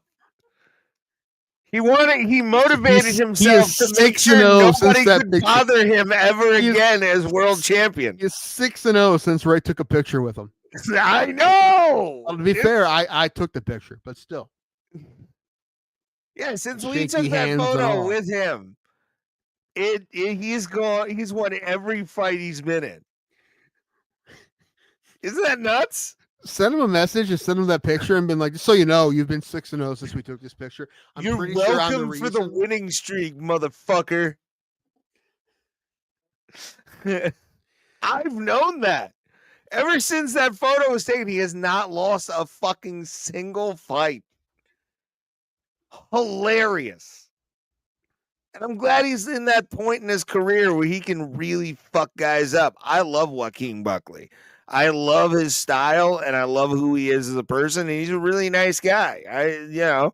He could have told me to go fuck myself and I'm going to go eat a sandwich. He didn't. He took a photo with me. Yeah, I'll respect that guy forever. A guy who was oh, hold on, what was this UFC what 6 months? So he was 5-4 in the UFC, and he was getting bombarded by people wanting to take a picture with him. So that's something that doesn't happen too often to him, right? It only happens when you're at a UFC event. So I get it, and he was being pretty nice about it. Right? He took a picture of everyone who wanted one, and he was trying to get out of there, but he didn't say no to anybody. No, and that's respectable. I mean, I love guys. Took a good, at least as I saw, it took a good 30 pictures. Even if he would have like said, "Hey man, I'm gonna go eat," I can. I would have been like, "Yeah, fine," and I would have backed off, and then shook his hand and said, "Pleasure to meet you," and walked off. He definitely wanted. It was nice of him. Yeah. He didn't like. I was more pissed for him than he was. He wasn't pissed. I was pissed for him. And I think the people he was with were like, "Dude, let's go." And he's like, "I'm not." It's like he would have stayed there all day, I think. Yeah, but probably it was funny because there was a giant crowd of people around someone, and you were like, "Oh, it's somebody over there." And I honestly expected a champion. I looked at him. I'm like, I know this motherfucker. And then I looked at you, a champion, and then I saw his Joaquin Buckley, and I'm like, the Joaquin Buckley has that big of a crowd around him. I'm like, this is a weird community. But but he's been killing it ever. Like I said, he hasn't lost since then. He's been 6-0 since March of 23. So. And I don't care what anybody says. It's the greatest knockout in the history of the UFC. I don't think anyone would argue with you unless they pick something because of it was a title fight or something like that. But just the knockout alone, maybe the head kick for Leon Edwards to Kamaru Usman. But that's because it was a title. Yeah, I mean, just the knockout by itself, 100%. That's one of those things that you would see someone do in the gym, and you would say to them, point blankly, like that would never work in a fight. What are you fucking doing? That will never. There will never be a fight where someone grabs your foot. And then you spin around and use your other foot and kick them in the face with your heel. That would, and then you saw that in a movie. You saw that in a movie, you'd be like, bullshit, Steven Seagal. That's bullshit. Here's the fucking wild part about that, and it still fucking creeps me out to this day. And if I was to ever run into Joaquin Buckley again, I would say this to him. That mule kick, he landed on the foot that he kicked him with. He landed on the foot he connected the kick with. Could you imagine if that would have been a full arena? Oh my God. Gone. The roof would have been gone. Dude, cameras would have fallen over because of the earthquake that fucking crowd jumping up and down would have created. So crazy and so shocking. I think it would have been silent for a couple minutes. Like until they saw the replay, it would fucking a pin drop because everyone would be in shock. Nobody's ever seen that. He's that fucking right where it's like, we would have all been Rogan, fucking Anik, and DC at the table, just like that. We were talking about going to sporting events earlier. One of the coolest things ever is to go to a sporting event when something crazy happens. Mm-hmm. Like, I mean, I walked out of the Guardians game when they came back and won that game against the Yankees, but I was there when Lane Thomas hit that big grand slam off of Tarek Skubal, Cy Young winner Tarek Skubal in Detroit, and it's just, and I literally had a panic attack, and I literally had to go sit down until my pulse got down under 300. Like it was, I had a literal panic attack, and but it's awesome. It's awesome, and it's some of the coolest shit you can ever see. Even when we went to see when we were at 285 and we saw Grasso, who was not supposed to win that fight, although it wasn't as loud as I would have hoped it'd be. The Mexicans were losing their mind. Yeah, I always say, whenever I tell that story, the Mexican family next to us fucking losing their shit as Alexa Grasso is beating up Valentina Shevchenko, who's fighting this weekend as well. She's defending her title. Yeah, I think she's going to lose. That Ferro chick is really good. Yeah, Manon Ferro. This is going to be a fun kickboxing match. We'll talk about it more Thursday because I would say that Valentina, she's done this before against kickboxers where she tries to grapple them to win. I can see her possibly trying that. However, I don't know if it works because Erin Blanchfield couldn't do it against her. Erin Blanchfield, who I still think will be champion eventually. Had to talk to my girlfriend, but I subscribed. So what I'm questioning, does that mean that's why you had to come back because you're talking to her, then you came back, or did you have to ask her if you could subscribe to the channel? Because honestly, either way, I get it. Yeah.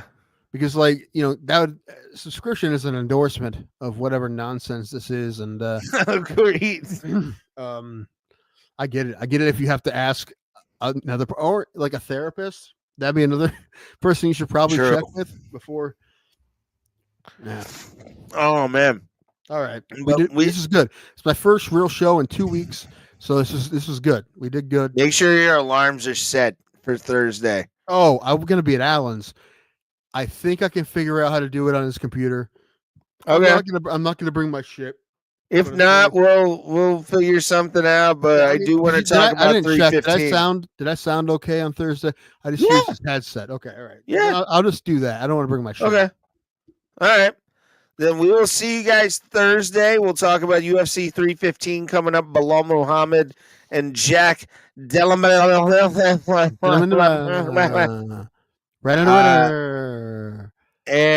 we will see the best one. This is the pluses. We appreciate all of you. As always, we do this 7 p.m. Eastern Standard Time, Tuesdays, Thursdays, every single week. Make sure to turn notifications on. And as always, we'll see you at the Kumite, fam. You know who's a good woman? Like maybe one of the best. The young lady dating Bill Belichick. That's a saint of a woman. And she's her own woman. She's a boss bitch. She's getting shit done.